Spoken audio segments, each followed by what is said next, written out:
அஸ்ஸலாமு அலைக்கும் வரஹ்மத்துல்லாஹி வபரகாத்துஹு. கரெக்டா?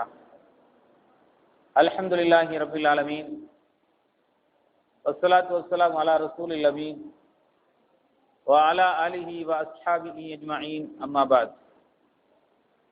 ஃபகத் கால அல்லாஹு தஆலா ஃபில் குர்ஆனில் அஸீம் அஊது பில்லாஹி மினஷ் ஷைத்தானிர் ரஜீம். பிஸ்மில்லாஹிர் ரஹ்மானிர் ரஹீம். யா அய்யுஹல்லதீன ஆமனு தக்குல்லாஹ ஹக்க துகாத்திஹி வ லா தமூதுன்ன இல்லா வ அன்தும் முஸ்லிமூன். يا أيها الناس اتقوا ربكم الذي خلقكم من نفس واحدة وخلق منها زوجها وبث منهما رجالا كثيرا ونساء واتقوا الله الذي تساءلون به والأرحام إن الله كان عليكم رقيبا. وقال أيضا كل نفس ذائقة الموت وإنما توفون أجورهم يوم القيامة. وقال رسول الله صلى الله عليه وسلم أكثر الذكر هادم لذات الموت. கண்ணியத்திற்குரிய எல்லாம் உள்ள அல்லாஹ்வின் அடியார்களே, அல்லாஹ்வுடைய பேரருளால் புனிதமிக்க ரமதானுடைய மாதத்தில் அவனால் கடமையாக்கப்பட்ட நோன்புகளை பகல் நேரங்களில் நோற்றவர்களாக, அதைத் தொடர்ந்து இரவு நேரத்தில் இரவு தொழுகையை நிறைவு செய்துவிட்டு அவருடைய மார்க்கத்தில் சொல்லப்படுகிற செய்திகளை அறிந்து கொள்ள வேண்டும் என்பதற்காக வேண்டி நாமெல்லாம் இங்கே ஒன்று குழுமி இருக்கிறோம். இந்த வாய்ப்பினை நமக்கு வழங்கிய அல்லாஹ்வுக்கு எல்லா புகழும் அல்ஹம்துலில்லாஹ். கடந்துவிட்ட தினங்களிலே உலக முடிவும் மறுமை ஆரம்பம் என்கிற இந்த தொடர் சொற்பொழிவில் உலகம் என்பது நிரந்தரமானது இல்லை என்றும் மறுமையே நிரந்தரம் என்பதையும் நபிகள் நாயகம் ஸல்லல்லாஹு அலைஹி வஸல்லம் அவர்கள் உலக அழிவு நாளுடைய அடையாளங்களாக சொன்ன சிறிய அடையாளங்களையும் மிக பெரும் அடையாளங்கள் என்று சொன்ன 10 அடையாளங்களையும் இதுவரையிலும் நாம் பார்த்திருக்கிறோம். இதற்கிடையில் ஒரு மனிதனுடைய வாழ்க்கையில் அவனுடைய வாழ்க்கையை முடிவுக்கு கொண்டு வருகிற ஒரு தருணம் அவனுடைய மரணம். இந்த மரணம் சம்பந்தமாகவும் மரணத்துடைய கடைசி நிலைகளை பற்றியும் சக்கராத்துடைய நிலைகளை பற்றியும் ஒவ்வொரு மனிதர்களும் மரணிக்கிற நேரத்தில் அவனுக்கு ஏற்படுகிற பல்வேறு விதமான கொடுமைகளை பற்றியும் சில மனிதர்கள் கோரமான விபத்துக்கள் மூலமாக நெரிசல்களிலே இடிபாடுகளிலே தண்ணீரின் மூலமாக இப்படியெல்லாம் மனிதர்கள் மரணிக்கிற போது அவர்களுடைய நிலைகள் எல்லாம் என்னென்ன என்பதை பற்றி தான் இன்றைக்கு நாம் அறிந்து கொள்ள இருக்கிறோம். திருமறை குர்ஆனை பொறுத்தவரையில் பல இடங்களில் அல்லாஹ் ஜல்லஷானஹு தஆலா இந்த மரணத்தை பற்றி அதிகமாக நினைவு கூறச் சொல்கிறார். ஓரிடத்தில் அல்லாஹ் சொல்கிறார், திருக்குர்ஆனுடைய 3வது அத்தியாயம் 185வது வசனத்தில் அல்லாஹ் சொல்கிறார், குல்லு நஃப்ஸின் தாயிகத்துல் மௌத். இந்த உலகத்தில் இருக்கிற எல்லா மனிதர்களுமே ஒரு நாள் மரணத்தை சந்தித்தே ஆவார்கள் என்று அல்லாஹ் சொல்கிறார். உலகத்தில் வாழ்கிற மனிதர்கள் பல்வேறு கருத்துக்களிலே இருந்தாலும் பல இயக்கங்களிலே வேறுபட்டு நின்றாலும் ஒரே இறையை பெற்றிருக்கக்கூடிய முஸ்லிம்கள், ஒரே இறைவனை வணங்குகிற முஸ்லிம்கள், ஒரே தூதரை நபியாக ஏற்றிருக்கிற முஸ்லிம்கள் பல நிலைகளிலே வேறுபட்டு இருக்கக்கூடிய காட்சியை இன்றைக்கு நீங்கள் பார்க்கிறீர்கள். அதே போன்று இஸ்லாத்திற்கு அப்பாற்பட்டவர்கள், இஸ்லாமை ஏற்றுக்கொள்ளாத பலர்கள், இறைவனையே நிராகரிக்கக்கூடியவர்கள், இறைவன் இல்லை என்று வாதிடக்கூடியவர்கள், யாரை வேண்டுமானாலும் நீங்கள் எடுத்து பார்த்தால் ஒரு விஷயத்தில் எல்லோரும் ஒத்த கருத்தில் இருக்கிறார்கள். சாதாரண கருத்துக்களை பொறுத்தவரையில் பிற இன்னைக்கு பிறநாளா நாளைக்கு பிறநாளா, இன்னைக்கு நான் நோன்பு வைக்கிறது சரியா நாளைக்கு வைக்கிறது சரியா, அதுல நமக்கு மத்தியில் கருத்து வேறுபாடுகள் இருக்கிறது. அது மாதிரி ஜக்காத்துடைய விஷயங்களில் சில கருத்து வேறுபாடுகள் இருக்கிறது. ஆனால் உலகத்தில் முஸ்லீமாக இருந்தாலும் சரி, முஸ்லீம் அல்லாதவராக இருந்தாலும் சரி, மனிதனாக பிறந்த எல்லோருமே எந்த அளவுக்கு என்றால் இறைவனே இந்த உலகத்தில் இல்லை என்று சொல்லி இறைவனை மறுக்கிற நாத்திகன் கூட இந்த மரணத்தை பற்றி நம்புகிறார். மரணம் என்பது எல்லோராலும் ஏற்றுக்கொள்ளப்பட்ட ஒரு முக்கியமான ஒரு நிகழ்வு. மனிதன் அதை நம்பித்தான் ஆக வேண்டும். உலகத்தில் இறை தூதர்கள் என்று தன்னை வாதித்தவர்கள் கூட, நான் தான் மிகப்பெரிய இறைவன் என்று தன்னை இந்த உலகத்திலே சொன்னவர்கள், கொடியவர்கள் கூட மரணத்தை கண்டு அஞ்சியதாக வரலாறுகள் இருக்கிறது. அப்ப மரணத்தை பொறுத்தவரையில் அது எல்லோருக்கும் நிகழ்ந்தே தீரும் என்பதை திருக்குர்ஆன் நமக்கு சொல்கிறது. எப்படி சொல்கிறது? குல்லு நப்சின் தாயிகத்துல் மௌத், எல்லா மனிதர்களும் இந்த மௌத்தை மரணத்தை சந்தித்தே ஆக வேண்டும் என்று திருக்குர்ஆன் நமக்கு சொல்கிறது.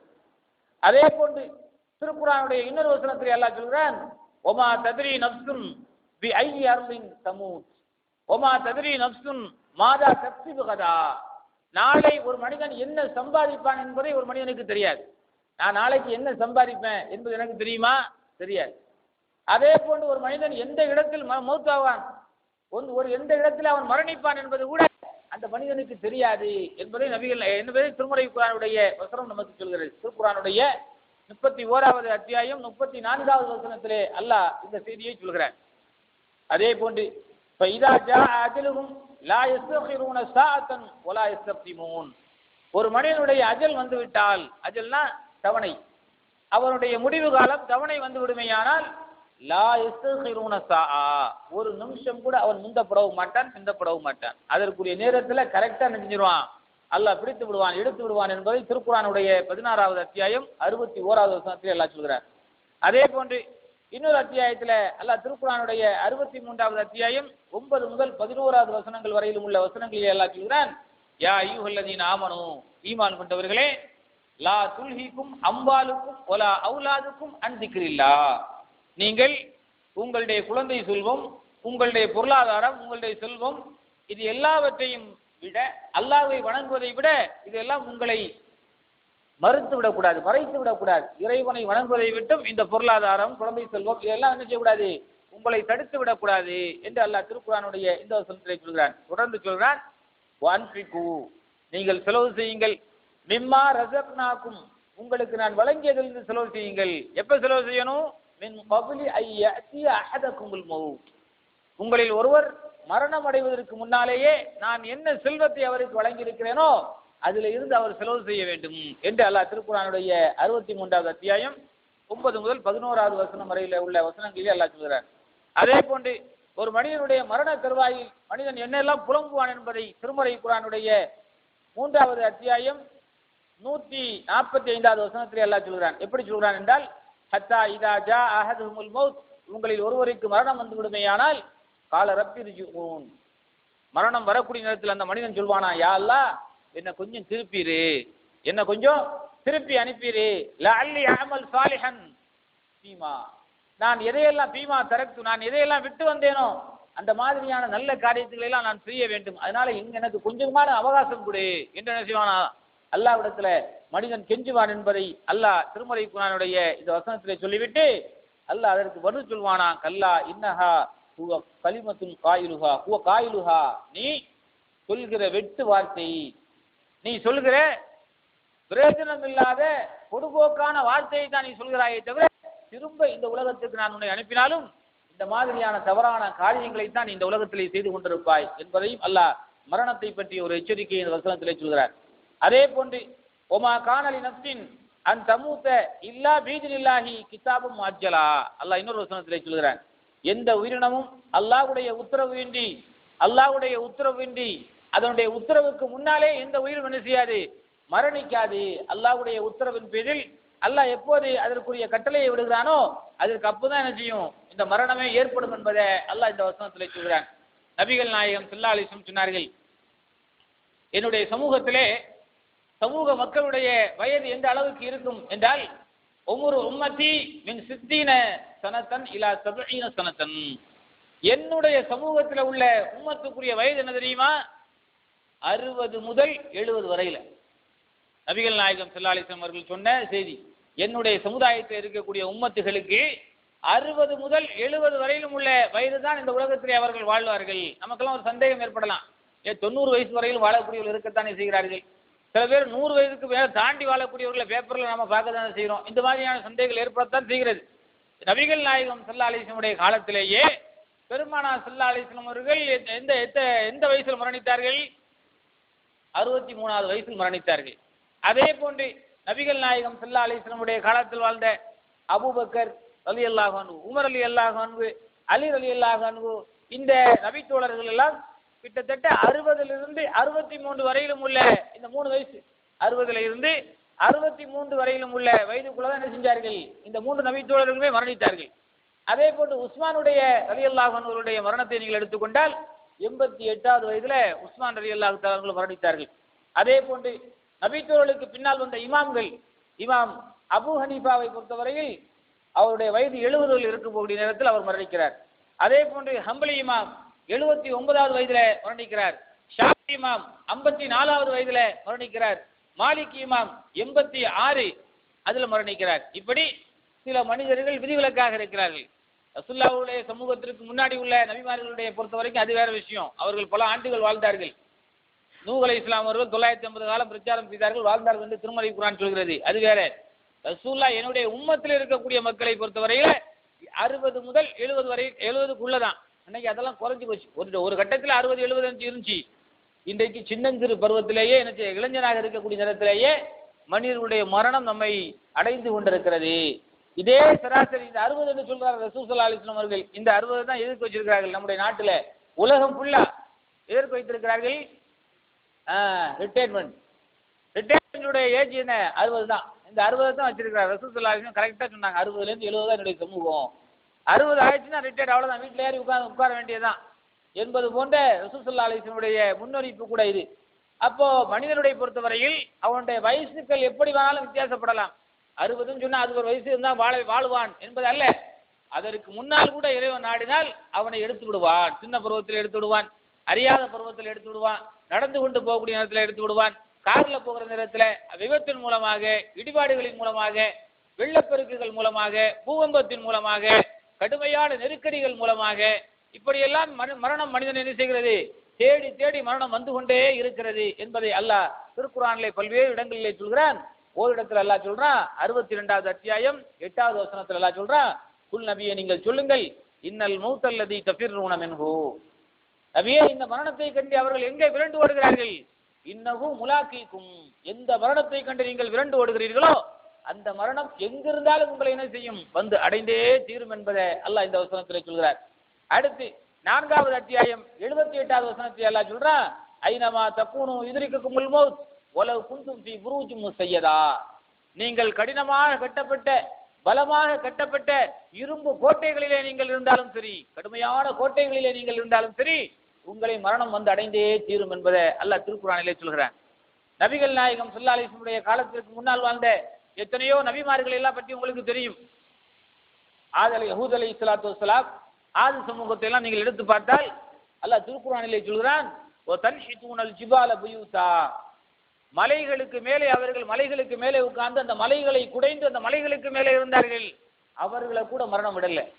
எப்படியெல்லாம் மனிதர்கள் இருந்தார்களோ, விரண்டு ஓடினார்களோ, யாரையுமே மரணம் விடாமல் எல்லாரையும் இந்த உலகத்துல மரணம் என்பது கண்டிப்பாக வந்து அடைந்தே தீரும் என்பதை திருக்குர்ஆன் நமக்கு திட்டவட்டமாக சொல்கிறது.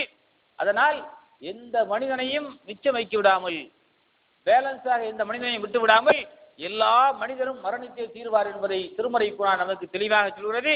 இதை உலகத்தில் வாழ்கிற எல்லா மனிதர்களும் அவன் எந்த மதத்தை சார்ந்தவனாக இருந்தாலும் எல்லோரும் நம்பக்கூடியவர்களாக இருக்கிறார்கள் இந்த ஒரே விஷயத்தில்.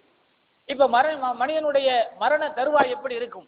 ரசூல் ஸல்லல்லாஹு அலைஹி வஸல்லம் அவர்கள் மரண தருவாய் எப்படி இருக்கும் என்பதை பற்றி நபிகள் நாயகம் ஸல்லல்லாஹு அலைஹி வஸல்லம் அவர்கள் நிறைய சொல்லியிருக்கிறார்கள். திருமறை குர்ஆனும் சொல்கிறது, வஜாஅத் சக்ரத்துல் மௌத் பில் ஹக் ذلك ما كنت منه تحيد. அல்லாஹ் திருக்குர்ஆன்ல 50வது அத்தியாயம் 19வது வசனத்தில் அல்லாஹ் சொல்கிறான், ஒரு மனிதன் மரணத்துடைய வேலை வருகிற நேரத்தில், மரண வேலை அவனுக்கு நெருங்குகிற நேரத்தில், இன்னும் நீங்கள் பாருங்கள், மரண வேதையை கொண்டு உம்முடைய இறைவன் உம்மிடத்திலே கொண்டு நெருங்குகிற நேரத்திலே எதிலிருந்து நீ விரண்டு ஓடிக்கொண்டிருந்தாயோ அதுதான் இது என்று அவனுக்கு சொல்லப்படுகிற நேரம். அந்த நேரம் சக்ராத்துடைய நேரத்தில் எப்படி இறைவன் சொல்வான் என்றால், எந்த மரணத்தை கண்டு நீ விரண்டு ஓடுகிறாயோ அந்த மரணம் தான் உன்னை இப்போது அடைய போகிறது. அந்த நேரம் இந்த நேரம் என்பதை அல்லாஹ் திருக்குர்ஆனின் இந்த வசனத்தின் மூலமாக சொல்கிறான். இது சாதாரண மனிதர்களுக்கு, எல்லா மனிதர்களுக்கும், நபிமார்களுக்கு கூட இந்த மாதிரியான சக்கராத்துடைய நேரத்தில் இந்த மாதிரியான தொல்லைகள் வந்திருப்பதாக பல்வேறு செய்திகள் நமக்கு தெரிவிக்கிறது. நபிகள் நாயகம் ஸல்லல்லாஹு அலைஹி வஸல்லம் அவர்கள் அவருடைய கடைசி காலகட்டங்களை வர்ணிக்கிற நேரத்தில் அவர்களோடு இருந்த ஆயிஷா ரலியல்லாஹு தஆலா அவர்கள் தான் நபிகள் நாயகம் ஸல்லல்லாஹு அலைஹி வஸல்லம் உடைய மரண தருவாயில் அவர்கள் தான் உட்கார்ந்து பெருமானார் ஸல்லல்லாஹு அலைஹி வஸல்லம் அவர்களை கவனித்துக் கொண்டிருந்தார்கள்.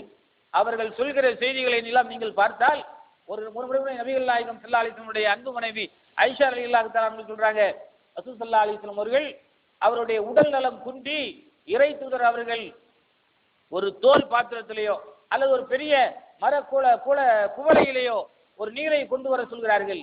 அதில் தன்னுடைய இரு கைகளையும் உள்ளே நுழைக்கிறார்கள். நுழைத்து விட்டு தம்முடைய முகத்திலே தடவிக்கொண்டே சொல்கிறார்கள், இன்னலி சக்ராத்துல் மௌத் லா இலாஹ இல்லாஹு, எனக்கு சக்ராத்துடைய நேரம் நெருங்கிவிட்டது, வணக்கத்திற்குரியவன் அல்லாஹ்வை தவிர வேற யாரும் இல்லை, மரணத்திற்கு துன்பங்கள் உண்டு என்று நபிகள் நாயகம் ஸல்லல்லாஹு அலைஹி வஸல்லம் அவர்கள் தன்னுடைய கடைசி நேரங்களிலே சொன்னார்கள் என்பதை புகாரியில 4449வது ஹதீஸாக 6510வது ஹதீஸாக இடம்பெறுகிறது. அதே போன்று பெருமானார் ஸல்லல்லாஹு அலைஹி வஸல்லம் சொல்றாங்க, நபிகள் நாயகம் ஸல்லல்லாஹு அலைஹி வஸல்லம் அவர்கள் அவருடைய அன்பு மனைவி ஆயிஷா சொல்றாங்க, பெருமானார் என்னுடைய அருகிலே வந்தார்கள், ஒரு குவளையிலே நீர் இருந்தது, அதில் தம்முடைய கரங்களை உள்ளே நுழைத்தார்கள், தம்முடைய முகத்தை தடவினார்கள், தடவி விட்டு சொன்னார்கள், அல்லாஹும்ம என்னுடைய இறைவா, இன்னி அலா கமராத்தில் மௌத்தி அவ் சக்கராத்தில் மௌத், இந்த மரணம் என்பது எப்படிப்பட்டது தெரியுமா, யா அல்லாஹ் என்னை மரண வேதனையில் இருந்து காத்து அருள் புரிவாயாக என்று பெருமானார் ஸல்லல்லாஹு அலைஹி வஸல்லம் அவர்கள் அந்த கடைசி நேரங்களிலே துஆ செய்திருக்கிறார்கள். இது புகாரியில 18வது ஹதீஸாக இடம்பெறுகிறது. அதே போன்று அல்லாஹ் திருக்குர்ஆனிலே சொல்கிறான், ஃபலௌலா இதா பலகத்தில் உல்கூம் வஅன்தும் ஹீன இதின் தந்துரூன் வநஹ்னு அக்ரபு இலைஹி மின்கும் வலாக்கின் லா துப்சிரூன். மனிதா, இறந்து போகின்ற ஒருவன் அவனுடைய உயிர் தொண்டை குழியை அடைகிற நேரத்தில் அவன் எப்படியெல்லாம் இறைவனிடத்தில் புலம்புவான் என்பதை அல்லாஹ் இந்த வசனத்தின் மூலமாக நமக்கு சொல்கிறான். அவனுடைய கரங்கள், அவனுடைய கைகள் எல்லாம் ஒரு விதமான வித்தியாசமான நிலையிலே அவனுக்கு இருக்கும். எப்படி இருக்கும்? உங்கள் கண்களாலேயே பார்த்து கொண்டிருக்கிறீர்கள், அது உங்களை காட்டிலும் நாம் அவனுக்கு மிக அருகாமையில் இருக்கிறோம். மரணம் வருவதை அவனுடைய கண்களாலேயே மனிதன் நிச்சயமா சக்ராத்துடைய நேரத்திலே அவன் உணர்வான் என்பதை அல்லாஹ் திருமறை குர்ஆனுடைய இந்த வசனத்திலே சொல்கிறான். அடுத்து தொடர்ந்து சொல்றான், சலுன்னு ஐயுஃபு அலபிஹா ஃபாக்கிரா கல்லா இதா பலகத்தி தராக்கியா வகீல மன் ராக் வலன்ன அன்னபுல் ஃபிராக் வல்தஃபத்தி சாக் பிஸ்ஸாக் இலா ரப்பிக யௌம இதினில் மசாக். இடுப்பு எலும்புகள்லாம் முறியக்கூடிய அந்த பயங்கரமான நிகழ்வுகளிலே சக்ராத்துடைய நேரத்தை பற்றி அல்லாஹ் திருக்குர்ஆனிலே சொல்கிறார். இடுப்பு எலும்புகள் எல்லாம் பயங்கரமாக வலியறுத்து என்னுடைய இடுப்பு எலும்பே முறிந்து விடுமோ என்கிற அனுபவம் அந்த மனிதனுக்கு அந்த நேரத்தில் ஏற்படும். அதுபோன்று ஒவ்வொரு மனிதனும் அவனுடைய உயிர் தொண்டை குழியை அடையக்கூடிய நேரத்தில் எனக்கு மந்திரித்து ஊதக்கூடியவன் யார், என்னை காப்பாற்றக்கூடியவன் யார், என்னை இதிலிருந்து விடுவிப்பவன் யார் என்றெல்லாம் மனிதன் இயங்குகிற அந்த நேரம் அவனத்திலே கேட்கப்படக்கூடிய நேரத்தில் இந்த உலகை விட்டு அவன் பிரியக்கூடிய நேரம் இதுதான் என்பதை என்ன செய்வான், மனிதன் புரிந்து கொள்வான். அவனுடைய ஒரு கால் இன்னொரு கால்களோடு அப்படி கெண்டை கால் ரெண்டும் பிணைந்து கொண்டிருக்கக்கூடிய அந்த நேரம் இந்த நேரம் என்பதை அல்லாஹ் திருக்குர்ஆனிலே சொல்கிறான். இலா ரப்பிக யௌம இதினில் மசாக், இந்த நேரத்திற்கு பிறகு நீங்கள் எல்லாம் என்னிடத்தில் தான் திரும்பி வர இருக்கிறீர்கள் என்பதை திருக்குர்ஆனுடைய 75வது அத்தியாயம் 25 முதல் 30 வரையிலும் உள்ள வசனங்களிலே அல்லாஹ் சொல்கிறான். கஅன்னமா யுசாக்கூன இலா மௌத்திஹும் யன்துரூன், அவர்கள் அவருடைய கண்களாலேயே தன்னுடைய மரணத்தின் பக்கம் நம்மை இழுத்து செல்வதை அவர்கள் நேரடியாக பார்த்து கொண்டிருப்பதை போலவே ஒரு உணர்வு அவர்களுக்கு ஏற்படும். மரணத்துடைய சக்கராத்துடைய நேரத்தை பொறுத்தவரையில் தன்னை அப்படியே இழுத்து கொண்டு சொல்வது போன்ற ஒரு உணர்வு அவர்களுக்கு ஏற்படும். அந்த உணர்வை அல்லாஹ் ஏற்படுத்த வைப்பான். அதனால்தான் நீங்கள் பார்க்கிறீர்கள், சக்கராத்துடைய நேரத்திலே மனிதர்கள் இருக்கிற போது அவர்கள் யார் அழைத்தாலும் அவர்களுக்கு கேட்பது போன்று தெரிந்தாலும் கூட அவர்களுடைய எண்ணங்கள் எல்லாம், அவர்களுடைய பார்வைகள் எல்லாம், அவர்களுடைய சிந்தனைகள் எல்லாம், அவர்களுடைய பயம் எல்லாம் அந்த மாதிரியான சக்கராத்துடைய நேரத்தில் நமக்கு இருக்கக்கூடிய பயம் மோசமான ஒரு நிகழ்வு சகோதரர்களே. அந்த நேரத்திலிருந்து அல்லாஹ் நம்மை காப்பாற்ற வேண்டும். அதே போன்று அல்லாஹ் திருக்குர்ஆனுடைய இன்னொரு வசனத்திலே அல்லாஹ் சொல்கிறார், மனிதர்களை அல்லாஹ்வுடைய தூதர் நபிகள் நாயகம் ஸல்லல்லாஹு அலைஹி வஸல்லம் அவருடைய காலத்துல வாழ்ந்தவர்கள் அவர்களுக்கு என்ன செய்தது, இது போன்ற பல்வேறு விதமான நபி தோழர்களுக்கு கூட இந்த மாதிரியான சக்ராத்துடைய நேரங்களில் பயங்கரமான சங்கடங்கள் ஏற்படுத்தப்பட்டிருக்கிறது என்பதை திருக்குர்ஆனின் பல்வேறு வசனங்கள் நமக்கு சொல்கிறது. ஒரு இடத்திலே அல்லாஹ் சொல்கிறான், 33வது அத்தியாயம் 19வது வசனத்திலே, ஃபைதா ஜாஅல் ஹௌஃப், பயம் அவனுக்கு வந்துவிட்டால், ரஅய்தஹும் யதுன்னூன இலைக ததுரு ஐனுஹும் கல்லதி யக்ஷா அலைஹில் மௌத், மௌத்தை பற்றி மரணத்தை பற்றிய பயம் அவனுக்கு எப்படி ஏற்படும் தெரியுமா, ஆபத்தான நேரம் வந்துவிட்டது என்று மரண தருவாயிலே இருப்பவனுக்கு மயக்கம் ஏற்பதை போன்று கண்களை எல்லாம் சுற்றி அவனுடைய பார்வையெல்லாம் எங்கேயோ போய் கொண்டிருக்கக்கூடிய ஒரு நிலைமையை போன்று அவன் பார்த்துக் கொண்டிருப்பான் என்பதை திருமறை குர்ஆன் நமக்கு சொல்கிறது. என்னென்ன அடையாளங்கள் நமக்கு அந்த நேரத்தில் ஏற்படும் தெரியுமா, மரணத்தை சந்திக்கக்கூடியவர்கள் என்னென்ன தன்மைகளை அந்த நேரத்தில் அடைவார்கள் என்றால், ஒன்று அவர்களுடைய இடுப்பு எலும்பு ஒடிந்த நிலையில நிற்க முடியாமல் படுக்கையாகவே கிடந்து கொண்டிருப்பார்கள் சக்கராத்துடைய நேரத்தில். இரண்டாவது, அவருடைய கெண்டை கால்கள் ஒன்றோடு ஒன்று பின்னிக் கொண்டிருக்கும். அதே போன்று மூன்றாவது, அவனுடைய உயிர் தொண்டை குழி அடைத்துக் கொண்டு அப்படியே திக்க முடியாமல் உள்ளே ஊற்றினால் அதை உள்ளே போகாமல் உள்ளிருந்து வெளியே வராமல் அப்படியே தவிர்த்துக் கொண்டிருப்பான், தடுமாற்றம் ஏற்பட்டுக் கொண்டிருக்கும் என்றும் அவனுடைய பேச்சிலே பயங்கரமான தடுமாற்றம், அவனால் பேச முடியாது, நினைத்ததை சொல்ல முடியாது, தன்னுடைய வாரிசுகளுக்கு, தன்னுடைய பிள்ளைகளுக்கு, தன்னுடைய மனைவிக்கு, உலகத்தில் உள்ள யாருக்கும் அவனால் எந்த செய்தியையும் சொல்ல முடியாது. சொல்ல நினைப்பான், அது அவனுடைய வாயிலிருந்து வராது என்பதை இந்த செய்திகள் நமக்கு சொல்கிறது. அதே போன்று அந்த மரண தருவாயிலே கண்கள் எல்லாம் நிலையை குற்றி நேரான பார்வையோடு பார்த்துக் கொண்டிருக்கக்கூடிய அந்த மனிதன் உடல் வெப்பத்தால் அந்த வெப்பம் தணிந்து உடல் முழுவதுமே குளிர்ச்சியான ஒரு நிலைமை ஏற்படும் என்பதை அதற்குரிய அடையாளங்களாக இந்த மாதிரியான அடையாளங்கள் இருக்கிறது என்பதையும் நாம் உலகத்திலே நேரடியாக நாம் பார்க்கிறோம். அதே போன்று பெருமானார் ஸல்லல்லாஹு அலைஹி வஸல்லமுடைய மரணத்தை நீங்கள் எடுத்துக்கொண்டால் அவர்களும் கடைசியாக தான் மரணிக்கிற போது தன்னுடைய கடைசி உயிர் பிரிகிற நேரத்தில் பெருமானார் ஸல்லல்லாஹு அலைஹி வஸல்லம் அவர்கள் மேலே பார்த்து கொண்டு என்னுடைய உயர்ந்த இறைவனை நோக்கி நான் பயணம் செய்ய போகிறேன் என்பதாகத்தான் அவருடைய உள்ளத்தில் இருந்த வார்த்தைகள் வந்து கொண்டிருந்தது என்பதை ஆயிஷா ரலியல்லாஹு தஆலா அவர்கள் அறிவிக்கிறார்கள். இப்படி நபிகள் நாயகம் ஸல்லல்லாஹு அலைஹி வஸல்லம் அவர்களிலிருந்து எல்லா நபிமார்களுக்கு பிறகு வந்த பெருமானார் ஸல்லல்லாஹு அலைஹி வஸல்லம் அவர்களுக்கு பிறகு வந்த எல்லா நபித்தோழர்களும் இப்படித்தான் மரணித்திருக்கிறார்கள் என்பதை வரலாறுகள் நமக்கு சொல்கிறது சகோதரர்களே. அதனால் மரணத்துடைய சக்கராத்துடைய நிலைமை மோசமான நிலைமை. நம்ம சிலரை திட்டுகிற போது கூட உடைய சக்கராத்துடைய காலில் வந்து உனக்கு ஒரு டம்ளர் தண்ணீர் தர்றதுக்கு கூட ஆள் இருக்காது அப்படின்னு திட்டுவார்கள். நிறைய பேர்கள் இப்படி திட்டுவார்கள். ஆனால் அதுதான் உண்மை, அப்படி திட்டக்கூடாது. ஆனால் அந்த சக்கராத்துடைய நேரத்தில் தண்ணீரை உள்ளே ஊற்றினால் வெளியே இறங்காது. நீங்கள் பார்க்கிறீர்கள், எத்தனையோ மனிதர்கள் பல மாதங்களாக படுக்கையாக கிடப்பார்கள், உணவு உள்ளே இறங்காது, அவர்களுக்கு கொடுக்கிற பால் உள்ளே இறங்காது, அவர்களுக்கு கொடுக்கிற நீர் உள்ளே இறங்காது.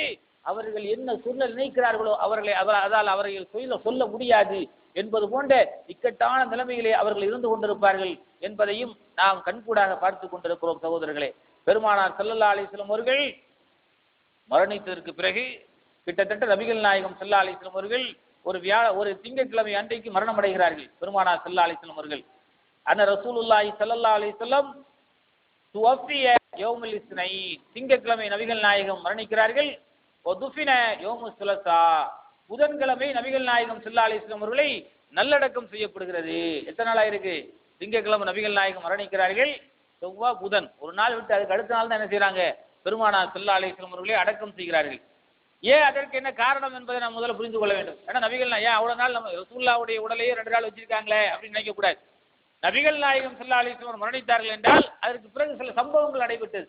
பெருமானார் ஸல்லல்லாஹு அலைஹி வஸல்லம் அவர்கள் மரணிக்கவில்லை என்று ஒரு சாரார், சஹாபாக்களில் ஒரு சாரார், பெருமானார் ஸல்லல்லாஹு அலைஹி வஸல்லம் அவர்கள் மரணித்து விட்டார்கள் என்று சஹாபாக்களில் இன்னொரு சாரார், இப்படி 2 கோஷ்டியாக இருக்கக்கூடிய நேரத்தில் ரசூல் ஸல்லல்லாஹு அலைஹி வஸல்லம் உடலை கஃன் செய்து அடக்கம் செய்ய முடியாத ஒரு நிலைமை ஏற்பட்டது. ஏன், அடுத்த கலீஃபாவை தேர்ந்தெடுக்க வேண்டும்.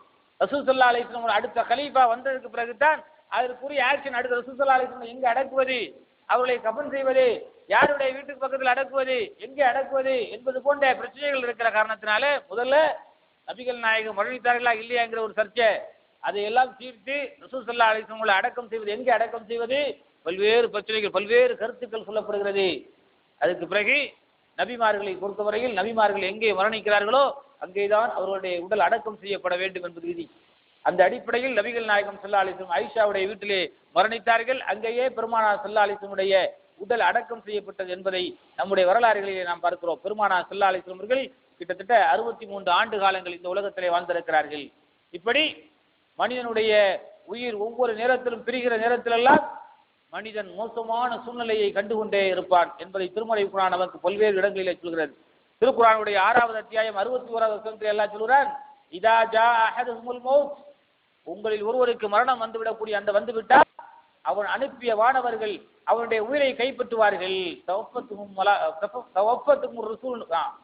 நம்முடைய தூதர்கள் அவனுடைய உயிர்களை கைப்பற்றுவார்கள். எப்படி கைப்பற்றுவார்கள் தெரியுமா?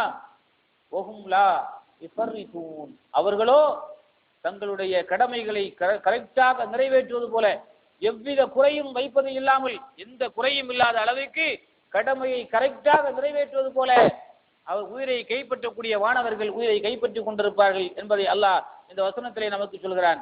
அதனால் அன்பு சகோதரர்களே, நம்முடைய மரண நேரங்களை பொறுத்தவரையில், நம்முடைய சக்கராத்துடைய நேரங்களை பொறுத்தவரையில் எப்படிப்பட்ட நேரமாக இருக்கக்கூடாது? துன்பங்கள் தரக்கூடிய நேரமாக இருக்கக்கூடாது.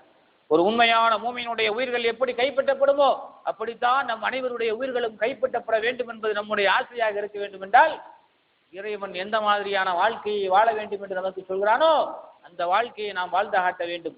அல்லாஹ் திருக்குர்ஆனுடைய இன்னொரு வசனத்திலே சொல்கிறான். எப்படி சொல்கிறார்? எத்தவஃபாக்கும் மலக்குல் மௌத்துல்லதி உக்கிலபிக்கும் சும்ம இலா ரப்பிக்கும் துர்ஜஊன். உங்களுடைய உயிரை கைப்பற்றக்கூடிய வானவர் யார் என்று கேட்டால் அதிகமானவர்கள், முஸ்லிம்களில் பெரும்பாலானவர்கள் உயிரை கைப்பற்றக்கூடிய ஒரு வானவர் யார்? யாரு? இஸ்ராயில் என்று சொல்வார்கள். இஸ்ராஃபீல் என்று சில பேர் சொல்றீங்க. இஸ்ராஃபீல் உயிரை கைப்பற்றக்கூடிய வானவர் இல்ல. அவர் யாரு? தூர் ஊதக்கூடிய வானவர் தான் இஸ்ராஃபீல். இஸ்ராயில் என்று ஒரு வானவரே கிடையாது. இஸ்ராயில் என்று நம்முடைய முஸ்லிம் சமூகத்துல இந்த தௌஹீத் வருவதற்கு முன்னால வரைக்கும் வீட்டில் இருக்கக்கூடிய தாய்மார்களாக இருந்தாலும் சரி, பெற்றோர்களாக இருந்தாலும் சரி, வயதானவர்களாக இருந்தாலும் சரி, வயதான பெரியவர்களாக இருந்தாலும் சரி, உயிரை கைப்பற்றுவார் யார்? இஸ்ராயில் அன்னைக்கு நிறைய மூத்தாது இந்த ஊர்ல. இஸ்ராயில் இந்த சுத்திட்டு ஐதாறு போல தெரியும், இப்படி எல்லாம் சொல்வார்கள். சிரிப்பு இருக்குல்ல, இப்படி எல்லாம் சொல்வார்கள். ஆனால் இஸ்ராயில் தான் உயிரை கைப்பற்றுவார் என்பதற்கு எந்த ஆதாரமும் கிடையாது. ஆல்மிசாமார்கள் என்ன பண்ணார்கள்னா அதற்கு ஒரு ஆதாரத்தை எடுத்து சொன்னார்கள். என்ன ஆதாரம்? இஸ்ராயிலும் அல்லாவும் ரொம்ப டியர் ஃப்ரெண்டா. இஸ்ராயில் என்ன செய்வாரா? இந்த உலகத்திற்கு இறங்கி பல உயிர்களை என்ன செய்வார்? கைப்பற்றி அந்த உயிர்களை எல்லாம் பிடிச்சி ஒரு கூடைக்குள்ள போட்டு அவர் சென்று கொண்டே இருப்பார். ஒரு கதை, சுருக்கமா நான் சொல்றேன். அப்படி போகிற நேரத்தில் அல்லாஹ் என்ன பண்ணுவானா? அல்லாஹ்விடத்து ஒரு அடியான் என்ன செய்வானா? கோரிக்கை வைப்பானா. கோரிக்கை வச்சு, யா அல்லாஹ் என்னுடைய உயிரை எப்படியாவது அவர்கிட்ட வாங்கி விட்டுரு அப்படின்னு சொல்லும் போது அல்லாஹ் என்ன பண்ணுவான்? ரொம்ப பரிதாபப்பட்டு அல்லாஹ் என்ன செய்வானா? இஸ்ராயலுக்கு கட்டப்பட, இஸ்ராயலு அந்த முகமதுடைய உயிரை மட்டும் நீங்க கொண்டு விட்டுரு பேரு அப்படி தூக்கி முகமதுடைய உயிரத்துக்கு எறிவாரா, அல்லாவுடைய காலுக்கு தவி எழுவார். இப்படி எல்லாம் ஒரு கதை. இந்த இஸ்ராயலுங்கிற பேர்ல இப்படி ஒரு கதையை கட்டினதுனாலதான் உயிரை கைப்பற்றக்கூடிய வானவர் யார் என்று கேட்டால் இஸ்ராயல் என்று சமூகம் சொல்கிறது. ஆனால் அல்லாஹ் திருக்குர்ஆனில் நமக்கு சொல்கிறான்.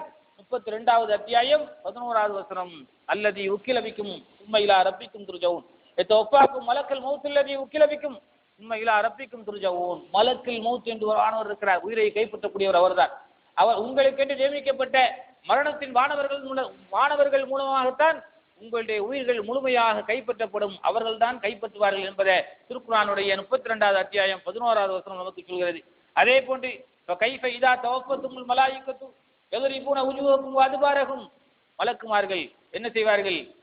அவர்களுடைய மனிதர்களுடைய உயிர்களை கைப்பற்றக்கூடிய நேரத்திலே, மனிதர்களுடைய உயிர்களை மலக்குமார்கள் கைப்பற்றக்கூடிய நேரத்திலே அவர்களுடைய முகங்களிலும் முதுகுகளிலும் அடித்தவாறு வானவர்கள் அவர்களுடைய உயிர்களை கைப்பற்றி கொண்டு செல்வார்கள் என்பதை 47வது அத்தியாயம் 27வது வசனத்தில் எல்லாம் சொல்கிறார். ஒலவு தரா இதில் ஆலிமூன ஃபீ அகமராத்தில் மௌத். அந்த அநியாயமான அக்கிரமக்காரர் மரண வேதனையிலே சிக்கி தவிழ்ந்து கொண்டிருக்கக்கூடியவர்களுடைய மரணங்கள் எல்லாம் இப்படித்தான் இருக்கும். பயங்கரமான முறையில் அண்ணா என்ன செய்வான்? கடுமையான வேதனையின் மூலமாக, மலக்குமார்களுடைய கடுமையான கோபப்பார்வையின் மூலமாக அவருடைய உயிர்கள் எல்லாம் பறித்து சொல்லப்படும் என்பதை அல்லாஹ் திருக்குர்ஆனுடைய பல்வேறு வசனங்களிலே நமக்கு சொல்கிறான் சகோதரர்களே. அதனால் நம்முடைய மரணங்களை பொறுத்தவரையில் நல்ல மரணமாக இருக்க வேண்டும், சாலிஹான மரணமாக இருக்க வேண்டும், அல்லாஹ் விரும்புகிற மரணமாக இருக்க வேண்டும். மலக்குமார்கள் சந்தோஷமான முறையில் நம்முடைய உயிர்களை கைப்பற்றி சொல்லக்கூடிய மரணமாக இருக்க வேண்டும். அப்படி இருக்க வேண்டும் என்றால் நம்முடைய கைகளில் தான் இருக்கிறது நம்முடைய மரணங்கள் எப்படி இருக்கிறது என்பதற்குரிய அடையாளங்கள். அதே போன்று ஏற்கனவே உங்கள்கிட்ட சொல்ல, ஒருவனுடைய மரண நேரத்தில் அவன் எப்படியெல்லாம் புலம்புவான் அல்லா இடத்துல.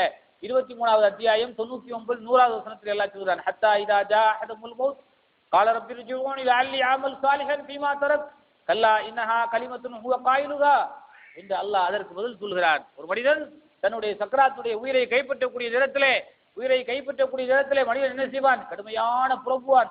எப்படியெல்லாம் சொல்வான் பாருங்கள்.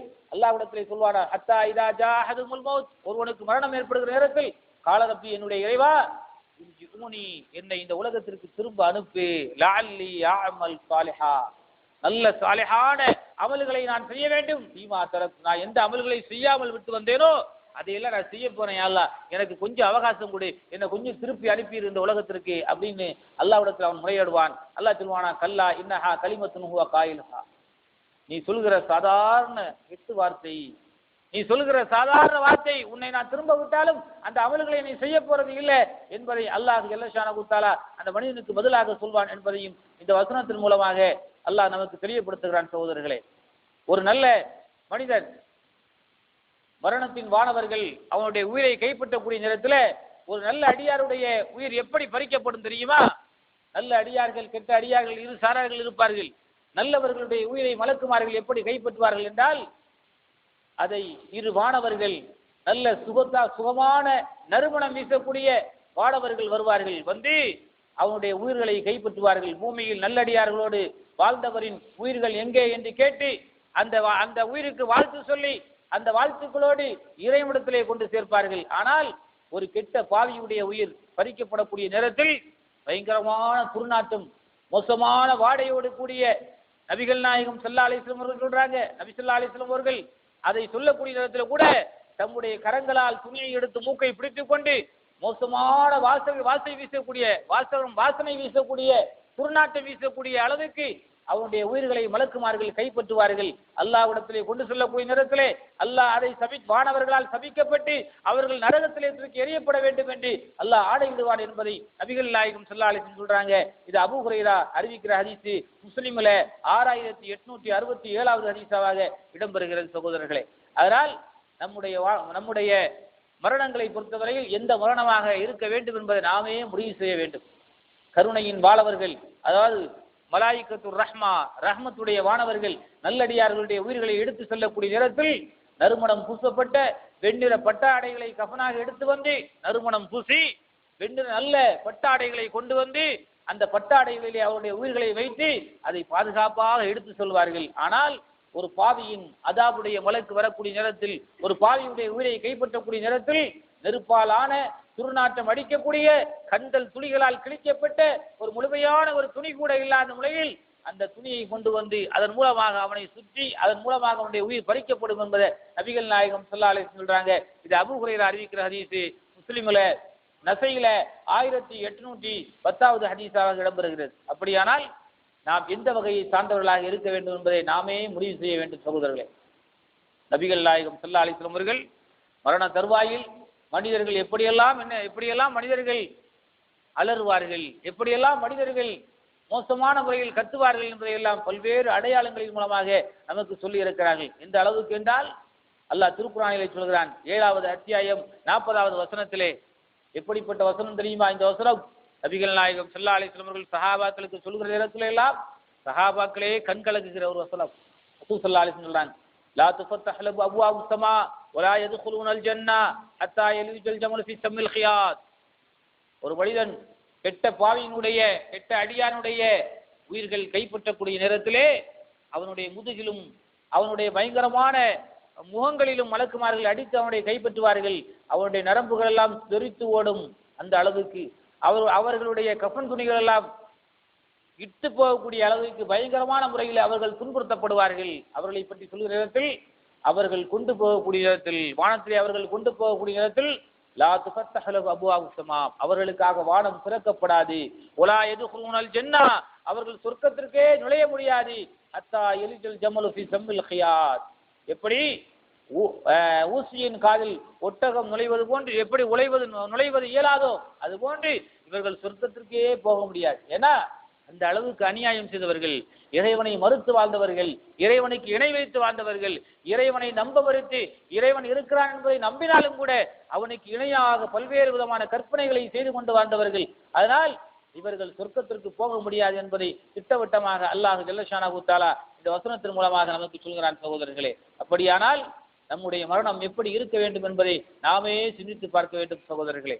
ஏற்கனவே நான் சொல்லியிருக்கிறேன், முதல் நாள் ஒரு மனிதன் இறக்கிற நேரத்தில் அந்த மனிதனை பின்தொடர் அவருடைய ஜனாசா மையவாடிக்கு எடுத்து செல்லப்படுகிற நேரத்தில் ரசூல் ஸல்லல்லாஹு அலைஹி வஸல்லம் சொன்னார்கள், இத்பஉல் மய்யித்து ஸலாத்தும், 3 விஷயங்கள் அவனை பின்தொடர்ந்து செல்லும். ஃபயர்ஜு ஐஸ்னைன் வயபகா வாஹித், 2 அவரை விட்டு திரும்பிவிடும், ஒன்று மட்டும் அவனோடு கபரிலே இருக்கும் என்று சொன்னார்கள். சஹாபாக்கள் கேட்கிற நேரத்தில் நபிகள் நாயகம் ஸல்லல்லாஹு அலைஹி வஸல்லம் விளக்கம் சொன்னார்கள், இத்பஉஹு அஹ்லுஹு வ மாலுஹு, அவனை பின்தொடர்ந்து சொல்லக்கூடிய அஹ்லுஹு வ மாலுஹு அமலுஹு, அவனுடைய செல்வம், அவருடைய பொருளாதாரம், அவனுடைய செல்வம், அவனுடைய குடும்பத்தார்கள், அவனுடைய அமல். அவனை அடக்கம் செய்ததற்கு பிறகு அவனுடைய செல்வமும் குடும்பத்தார்களும் திரும்பி வந்து விடுவார்கள். அவன் செய்கிற அமல் மட்டுமே அவனோடு கபரிலே நிரந்தரமாக இருக்கும் என்பதை பெருமானார் ஸல்லல்லாஹு அலைஹி வஸல்லம் அவர்கள் சொல்கிற இந்த ஹதீஸ் புகாரியில 25வது ஹதீஸாக இடம்பெறுகிறது சகோதரர்களே. அப்படியானால் நம்முடைய அமல்கள் மட்டுமே நம்மோடு இருக்கும் என்றால் எப்படிப்பட்ட அமல்களை நாம் செய்ய வேண்டும் என்பதை இதன் மூலமாக நாம் புரிந்து கொள்ள வேண்டும் சகோதரர்களே. அதே போன்று ஒரு நல்ல மரணத்துடைய அடையாளங்கள், ஒரு நல்ல மனிதர் மரணிக்கிறார், அவருடைய மரணம் நல்ல மரணம் தான் என்பதற்குரிய சில அறிகுறிகளை நபிகள் நாயகம் ஸல்லல்லாஹு அலைஹி வஸல்லம் அவர்கள் சொல்லியிருக்கிறார்கள். நாமும் அதை சில சந்தர்ப்பங்களிலே சில மையத்துகளை பார்க்கிற இடத்தில் நாமும் அதை பார்த்திருக்கிறோம் சகோதரர்களே. அந்த மாதிரியான அடையாளங்களை பெருமானார் ஸல்லல்லாஹு அலைஹி வஸல்லம் சொல்லியிருக்கிறார். எப்படிப்பட்ட அடையாளம்? முதல் அடையாளம் என்ன என்றால், பெருமானார் ஸல்லல்லாஹு அலைஹி வஸல்லம் சொல்றாங்க, யாருடைய கடைசி வார்த்தை, யாருடைய ஆகிரு கலிமா, ஆகிரு கலாம், கடைசி வார்த்தை லா இலாஹ இல்லல்லாஹ் என்று இருக்கிறதோ அவர்கள் சொர்க்கத்திலே நுழைவார்கள் என்று பெருமானார் ஸல்லல்லாஹு அலைஹி வஸல்லம் சொன்னார்கள். கடைசி வார்த்தை லா இலாஹ இல்லல்லாஹ் என்று இருக்க வேண்டும். நம்ம நினைக்கலாம் லா இலாஹ இல்லல்லாஹ் என்று சொல்வது ரொம்ப லேசானது தானே, கடைசி நம்ம மரணம் அடைகிற போல நேரத்தில் நம்ம இதை சொல்லிக்கலாம். ஆனால் நம்மளால் சொல்ல முடியாது. சொல்ல வைப்பவன் யார்? அல்லாஹ் சொல்ல வைப்பான். சாலிஹான நல்லவர்களை செய்யக்கூடியவர்கள் மட்டுமே, அவருடைய வாயிலிருந்து வரும் மட்டுமே அந்த வார்த்தைகள் வெளிப்படும் சகோதரர்களே. எத்தனையோ மரணம் அடைந்தவர்கள் மரணம் மனைக்கிற நேரத்திலே, நம்முடைய பக்கத்திலே அமர்ந்திருக்கக்கூடிய நேரத்தில் கூட லா இலாஹ இல்லல்லாஹ் என்கிற கலிமாவை சொல்லி சொல்லி கொடுப்பார்கள். ஆனால் சொல்வதற்கு அவர்களால் முடியாது. ஏன்னா அல்லாஹ் நாடனும் சொல்வதற்கு. அப்படி நாடினால்தான் அவர்கள் சோனம் நுழைய முடியும் என்பதை நபிகள் நாயகம் ஸல்லல்லாஹு அலைஹி வஸல்லம் சொல்றாங்க. இது ஹாக்கிம்ல இடம்பெற்றிருக்கிறது. அதே போன்று மரண வேளையில ஒரு மனிதனுடைய நெற்றி என்ன செய்யுமாம்? வேர்க்கும் என்று பெருமானார் ஸல்லல்லாஹு அலைஹி வஸல்லம் அவர்கள் ஒரு முன்னறிவிப்பு நமக்கு சொல்லியிருக்கிறார்கள். புரைதா இப்னு ஹஸீப் என்கிற ஒரு நபித்தோழர் அறிவிக்கிற ஒரு ஹதீஸ். அவர்கள் குசாராவில் இருக்கும்போது, குசாராங்கிறது ஒரு பகுதி, அந்த பகுதியில் இருக்கக்கூடிய நேரத்தில் அவருடைய சகோதரர் ஒருவர் மரண படுக்கையில் இருப்பதாக அவர் அறிந்து அவரை காண சென்றார்கள் நபிகள் நாயகம் ஸல்லல்லாஹு அலைஹி வஸல்லம் அவர்கள். அப்போது மரணப்படுக்கையில் இருந்த அந்த நபரை பார்த்தவுடனே அவருடைய நெற்றியில வியர்த்திருந்தது. இதை கண்ட புரைரா அந்த நபித்தோழர் என்ன பண்றாரு அப்படின்னா, அல்லாஹு அக்பர் என்று என்ன செய்கிறார்? மகிழ்ச்சியுடன் கூறிவிட்டு, ஒரு நம்பிக்கையாளரின் மரணத்தின் போது அவனுடைய நெற்றி வேர்த்து இருக்கும் என்று பெருமானார் ஸல்லல்லாஹு அலைஹி வஸல்லம் அவர்கள் கூறியதை நான் கேட்டிருக்கிறேன் என்று அந்த நபித்தோழர் சொல்கிறார். ஒரு நல்ல மனிதன் மரணிக்கிற நேரத்தில் அவனுடைய நெற்றி வேர்த்திருக்கும் என்று பெருமானார் ஸல்லல்லாஹு அலைஹி வஸல்லம் சொன்னதாக இந்த நபித்தோழர் அறிவிக்கிறாரு. இது ஹாக்கிம்ல, இப்னு மாஜால, இப்னு ஹிப்பான்ல, திருமதியில, நஸை, அஹ்மது போன்ற கிதாபுகளில் எல்லாம் இது இடம்பெற்றிருக்கிறது. அதே போன்று பெருமானார் ஸல்லல்லாஹு அலைஹி வஸல்லம் அவர்கள் இன்னும் சில அடையாளங்களை சொல்லியிருக்கிறார்கள். நான்காவது ஒரு மனிதனுடைய அடையாளம் என்ன அடையாளம் என்றால், அல்லாஹ்வுடைய பாதையிலே போரிட்டு கொல்லப்படுகிறார் மரித்தவர்கள். அவர்களை நிச்சயமாக நீங்கள் இறந்தவர்கள் என்று சொல்லாதீர்கள் என்று அல்லாஹ் திருக்குர்ஆனிலே நாங்கள் சொல்றான். அவர்களை அல்லாஹ்வுடைய பாதையிலே கொல்லப்பட்டவர்களை நீங்கள் அம்பாத்தும் மரணித்தவர்கள் என்று சொல்லாதீர்கள், வலாக்கின் அஹியாகும், அவர்கள் உயிரோடு தான் இந்த உலகத்தில் இருந்து கொண்டிருக்கிறார்கள் என்பதை அல்லாஹ் ஜல்ல ஷானஹு தஆலா சொல்கிறான். அவர்களுக்கு என்ன செய்கிறான்? இந்த மாதிரியான நல்ல வாய்ப்புகள், அவர்கள் போராடி மரணிக்கிற நேரத்தில் அவர்களுக்கும் நல்ல மரணம் தான் ஏற்படுகிறது என்பதையும் அல்லாஹ் திருக்குர்ஆனுடைய வசனங்களிலே நமக்கு சொல்கிறார். இது போன்ற செய்திகளிலிருந்து நமக்கு தெரியக்கூடிய படிப்பினைகள் என்ன? இன்னொரு ஹதீஸையும் நபிகள் நாயகம் ஸல்லல்லாஹு அலைஹி வஸல்லம் சொல்றாங்க. எப்படின்னா, போர்க்களத்தில் எதிரிகளால் வெட்டி கொல்லப்படக்கூடிய நம்பிக்கையாளர்களுக்கு 6 விதமான சிறப்பு அம்சங்கள் இருக்கிறது என்று பெருமானார் ஸல்லல்லாஹு அலைஹி வஸல்லம் சொன்னார்கள். போர்க்களத்தில் எதிரிகளால் வெட்டி கொல்லப்படக்கூடிய நம்பிக்கையாளர்களுக்கு, இறை நம்பிக்கையாளர்களுக்கு ஒரு 6 விதமான சிறப்பு அம்சங்கள் இருக்கிறது. என்ன அம்சங்கள்? முதலாவது, இரத்த துளியுடன் அவருடைய பாவங்கள் மன்னிக்கப்படும். என போரிட்டு இரத்த துளியோடு அவர் மரணிக்கிறார். அதனால் அந்த இரத்த துளியோடையே அவருடைய பாவங்கள் எல்லாம் மன்னிக்கப்பட்டு விடும் என்று நபிகள் நாயகம் ஸல்லல்லாஹு அலைஹி வஸல்லம் சொல்றாங்க. அதே போன்று இரண்டாவது, சொர்க்கத்திலே அவர்கள் தங்கக்கூடிய இடத்தை அவர்கள் கண்களால் பார்ப்பார்கள். ஒரு ஷஹீது தான் மரணம் அடையக்கூடிய நேரத்தில் அவர் எங்க போகிறார் என்பதை அல்லாஹ்வுக்கு காட்டி கொடுத்து விடுவான். நீ போகக்கூடிய இடம் எங்க? சொர்க்கத்துக்கு போக போற என்பதை. அதே போன்று மண்ணறையின் வேதனையிலிருந்து அவர் பாதுகாக்கப்படுகிறார் என்று பெருமானார் ஸல்லல்லாஹு அலைஹி வஸல்லம் சொன்னாங்க. அது மாதிரி மறுமையின் பெரும் திடுக்கங்கள், மறுமையில் ஏற்படக்கூடிய பயங்கரமான நிகழ்வுகளிலிருந்து அவர் என்ன செய்கிறார்? பாதுகாக்கப்படுகிறார் என்று பெருமானார் ஸல்லல்லாஹு அலைஹி வஸல்லம் சொன்னார்கள். யாரு? ஷஹீதுக்கு. அதே போன்று பெருமானார் ஸல்லல்லாஹு அலைஹி வஸல்லம் சொன்னார்கள், நம்பிக்கையில், ஈமானில் அவர் எப்படிப்பட்டவர்? முழுமையான ஈமானில், நம்பிக்கையில் இருந்து இறந்து போனார். அதனால் சொர்க்கத்திலே ஹூருல் அவர்களுக்கு மனமுடித்து வைக்கப்படுவார் என்று நபிகள் நாயகம் ஸல்லல்லாஹு அலைஹி வஸல்லம் அவர்கள் அந்த சிறப்பையும் இவர்களுக்கு கொடுக்கிறார்கள். அதே போன்று அவர்கள் தம்முடைய நெருங்கிய உறவினர்கள் 70 பேருக்கு பரிந்துரை செய்து சொர்க்கத்திலே சேர்த்துவிடக்கூடிய பாக்கியத்தையும் அல்லாஹ் ஜல்ல ஷானஹு தஆலா அவர்களுக்கு கொடுப்பான் என்கிற ஒரு செய்தியும் இதில் இடம்பெறுகிறது. ஆனால் இந்த செய்தி எந்த அளவுக்கு உண்மை என்பதை நம்மளால் உணர்ந்து கொள்ள முடியவில்லை. என அறிவிக்கக்கூடிய அறிவிப்பாளர்கள் சிலர்களில் பலகீனமானவர்களாக இருக்கிறார்கள். இதை தவிர பாக்கி 5 விஷயங்களும் உண்மையான செய்திகளாக இருக்கிறது. அல்லாஹ் ஜல்ல ஷானஹு தஆலா அப்படிப்பட்ட நல்லவர்களாக நல்ல ஷஹீதுடைய அந்தஸ்தை பெறக்கூடிய நல்ல மக்களாக அல்லாஹ் ஜல்ல ஷானஹு தஆலா ஏதோ ஒரு ரீதியில் நமக்கு அப்படிப்பட்ட வாக்கியத்தை தந்தல் முடிய வேண்டும் என்று அவெல்லாம் அல்லாஹ்விடத்தில் நமக்காக வேண்டி என்ன செய்வோம், துஆ செய்வோமாக, நமக்காக வேண்டி நம்முடைய குடும்பத்தார்களுக்காக வேண்டி. அடுத்து பெருமானார் ஸல்லல்லாஹு அலைஹி வஸல்லம் சொல்றாங்க, எப்படியெல்லாம் ஷஹீதுடைய அந்தஸ்தை யாரெல்லாம் திகழ்கிறார் அடைகிறார் என்று. பிளாக் நோய் என்று ஒரு நோய் இதுக்கு முன்னாடி எல்லாம் இருந்துச்சு. அந்த நோயின் மூலமாக யாரெல்லாம் இறக்கிறார்களோ ஸல்லல்லாஹு அலைஹி சொல்றாங்க, இந்த கொள்ளை நோய் என்று சொல்லப்படக்கூடிய பிளாக் நோயின் மூலமாக யாரெல்லாம் இறக்கிறார்களோ, மறைத்து போகிறார்களோ, இறந்து போகிறார்களோ அவர்களும் தியாகிகளாக நாளை எழுப்பப்படுவார்கள் என்று நபிகள் நாயகம் ஸல்லல்லாஹு அலைஹி வஸல்லம் அவர்கள் அறிவிக்கிறார்கள். அது சொல்றாங்க. இது புகாரி, அஹ்மதி போன்ற நூல்களில் இடம்பெறுகிறது. அதே போன்று வயிற்றோட்டம், அதாவது காலரா போன்ற வியாதியால் பாதிக்கப்படக்கூடிய மரணம் அடைகிறார்களே அவர்களுக்குரிய பல பிரதிபலன்கள் என்ன என்று சொல்றாங்க. எவன் வயிற்றோட்ட காலரானா வாந்தி பேதி இந்த மாதிரியான நோய்களிலே பாதிக்கப்பட்டு அதிலேயே இறந்து போகிறாரோ அவரும் ஒரு தியாகி. இஸ்லாத்தின் பார்வையில் அவரும் ஒரு தியாகியாக இருக்கிறார். அவரும் இந்த மாதிரியான நல்ல மரணத்தை அடைகிறார் என்று நபிகள் நாயகம் ஸல்லல்லாஹு அலைஹி வஸல்லம் சொன்னாங்க. இது முஸ்லிமில் இடம்பெறுகிறது. அதே போன்று நீரிலே மூழ்கி இடிபாடுகளிலே சிக்கி மரணிக்கக்கூடியவர்கள். நீரிலே மூழ்கினா இங்கேருந்து எதையாவது ஒரு ஆத்தையோ அல்லது ஒரு பாலத்துக்கு மேலே இருந்து குதிக்கிறது இல்லை, இயற்கையிலேயே என்ன செய்கிறார்கள், போகக்கூடிய நேரத்தில் இயற்கையிலேயே அவர் மாற்றக்கூடிய நேரத்தில் வெள்ளத்தால் அடித்து செல்லப்படுகிறார். பெரும்பெரும் சீற்றங்கள், வெள்ள பெருக்குகள், இந்த மாதிரியான பெருக்குகள் ஏற்படக்கூடிய நேரத்தில் அவர் அடித்து செல்லப்பட்டாரே ஆனால் அவரும் என்ன செய்கிறார், இஸ்லாத்துடைய பார்வையில ஷஹீதாக்கப்படுகிறார். அவரும் அல்லாஹ்வுடைய பார்வையில ஷஹீதாக்கப்படுகிறார். அதே மாதிரி இடிபாடுகளில் சிக்கி இருக்கக்கூடியவர்கள் அவர்களும் என்ன செய்கிறார்கள், இந்த நன்மை அவர்களும் அடைகிறார்கள். ரசூலுல்லாஹ் எப்படி சொல்றாங்க பாருங்க, ஷஹீதுகள் தியாகிகள் 5 வகையாக இருக்கிறார்கள். ஷஹீதுகள் யார் என்றால் அல்லாஹ்வுடைய பாதையில கொல்லப்பட்டவர்கள் மட்டுமல்ல, ஒரு 5 வகையான ஷஹீதுகள் இருக்கிறார்கள். காயப்பட்டு இறப்பவர்கள், காயப்பட்டு கடுமையான காயமுற்று அதன் மூலமாக வேதனைப்பட்டு அதன் மூலமாக இறக்கக்கூடிய மனிதர்கள். அதே போன்று வயிற்றோட்ட நோயினால் பாதிக்கக்கூடியவர்கள், காலரா பேதி போன்ற நோயினால் பாதிக்கப்படக்கூடியவர்கள், அவர்களும் ஷஹீதுடைய அந்தஸ்து. அதே போன்று நீரில் மூழ்கி இறக்கக்கூடியவர்கள், நீரில் மூழ்கினா தற்கொலை இல்லாமல் தற்செயலாக மாற்றிக்கொண்டு நீரிலே மூழ்கி இறக்கக்கூடியவர்கள் அவர்களும். அதே போன்று வீடு இடிந்து விழுந்து மரணிக்கக்கூடியவர்கள், வீடு பயங்கரமான நில அதிர்வுகளோ அல்லது கட்டட இடிபாடுகளிலே சிக்கி மரணிக்கக்கூடியவர்கள் அவர்களுக்கும் என்ன செய்கிறது, இந்த ஷஹீதுடைய அந்தஸ்து கிடைக்கிறது என்று நபிகள் நாயகம் ஸல்லல்லாஹு அலைஹி சொன்னார்கள். இது புகாரி, முஸ்லிம், திருமதியில் இடம்பெறுகிறது. அடுத்து நபிகள் நாயகம் அடுத்து சொல்றாங்க, பிரசவ தீட்டு. பிரசவம் ஆன உடனேயே ஒரு பெண் என்ன செய்கிறாள், மரணித்து விடுகிறாள் என்று சொன்னால் அவளும் என்ன செய்கிறார், இந்த தியாகிகளுடைய அந்தஸ்தில் தான் வருகிறார். எதிரிகளால் கொல்லப்பட்டு வயிற்றோட்ட நோயினால் பாதிக்கக்கூடியவர், அதாவது வயிற்று வலி, காலரா, சீதப்பேதி போன்ற நோயினால் பாதிக்கப்படக்கூடியவர். அதே மாதிரி பிரசவம் என்பது ஒரு மறுபிறவி என்று சொல்வார்கள் இல்லையா, அந்த மாதிரியான பிரசவ காலகட்டங்களிலே கடுமையான முறையிலே கஷ்டப்பட்டு அது பிழைக்க முடியாமல் உயிரை விடுவாரையானால் அவருக்கும் இந்த ஷஹீதுடைய அந்தஸ்தில் கிடைக்கிறது என்று நபிகள் நாயகம் ஸல்லல்லாஹு அலைஹி சொல்றாங்க. இது எங்க வருகிறது என்றால் அஹ்மது, திருமதி போன்ற நூல்களிலே இது பதிவு செய்யப்பட்டிருக்கிற சஹீஹான ஹதீஸ்கள். அடுத்து தீயினால் மரணம் அடைவது. தீயினால் இது தற்கொலையில் செய்கிறார். தற்கொலை செய்யக்கூடியவர்கள் தீயினால போனாலும் சரி அல்லது தண்ணீரில் விழுந்தாலும் சரி எதுல போனாலும் சரி அவர்களுக்கு நிரந்தர நரகம் தான். அது வேற.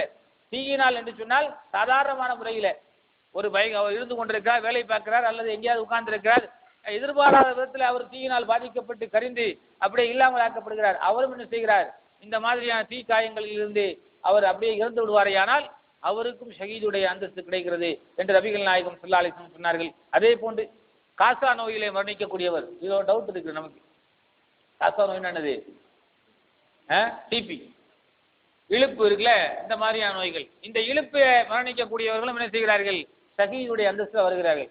இப்ப நீங்க இந்த இழுப்பை எடுத்துக்கொண்டால் இந்த காசா நோய் எதன் மூலமாக வருகிறது, தம் அடிப்பதன் மூலமாகத்தான் அதிகமாக வருகிறது. அதிகமானவர்கள் தம் அடிக்கக்கூடியவர்களாகத்தான். அப்ப நம்ம எல்லாம் ஷஹீதா அப்படின்னு ஒரு கேள்வி வருது இல்லையா. அந்த ஷஹீது கிடையாது. இந்த ஷஹீது இந்த தம் அடிக்கக்கூடியவர்கள் இருக்கார்களே, இதுவும் தம் அடிக்கக்கூடியவருடைய ரிப்போர்ட் டாக்டர் நீங்க என்ன சொல்றான், நீ தம் அடிக்க உடல்லாம் இத்து போய் நுரையீரல்லாம் பாதிப்படைஞ்சு உனக்கு இழுப்பு டிபி ஏற்பட்டு இழுப்பு நோய் ஏற்பட்டு காசா நோய் ஏற்பட்டு நீனும் இல்லாமல் போய் விடுகிறான். இவர்களுக்கு இல்லை, தம் அடிக்கிற கோஷிக்கு கிடையாது. இது சாதாரணமாக இயற்கையாகவே என்ன செய்கிறான், அந்த பாதிப்புக்குள் ஆக்கப்படுகிறானே, ஆனால் அவனுக்கு என்ன செய்கிறது, இந்த மாதிரியான ஷஹீதுடைய அந்தஸ்து வருகிறது என்று நபிகள் நாயகம் ஸல்லல்லாஹு அலைஹி வஸல்லம் அவர்கள் நமக்கு சொல்கிறார்கள். அதே போன்று தன்னுடைய பொருளை பாதுகாப்பதற்காக வேண்டி திருடனோடு போர் செய்கிறான். மன் குத்தில தூன மாலிஹி ஃபஹுவ ஷஹீத் ரசூல் ஸல்லல்லாஹு அலைஹி சொன்னார்கள்.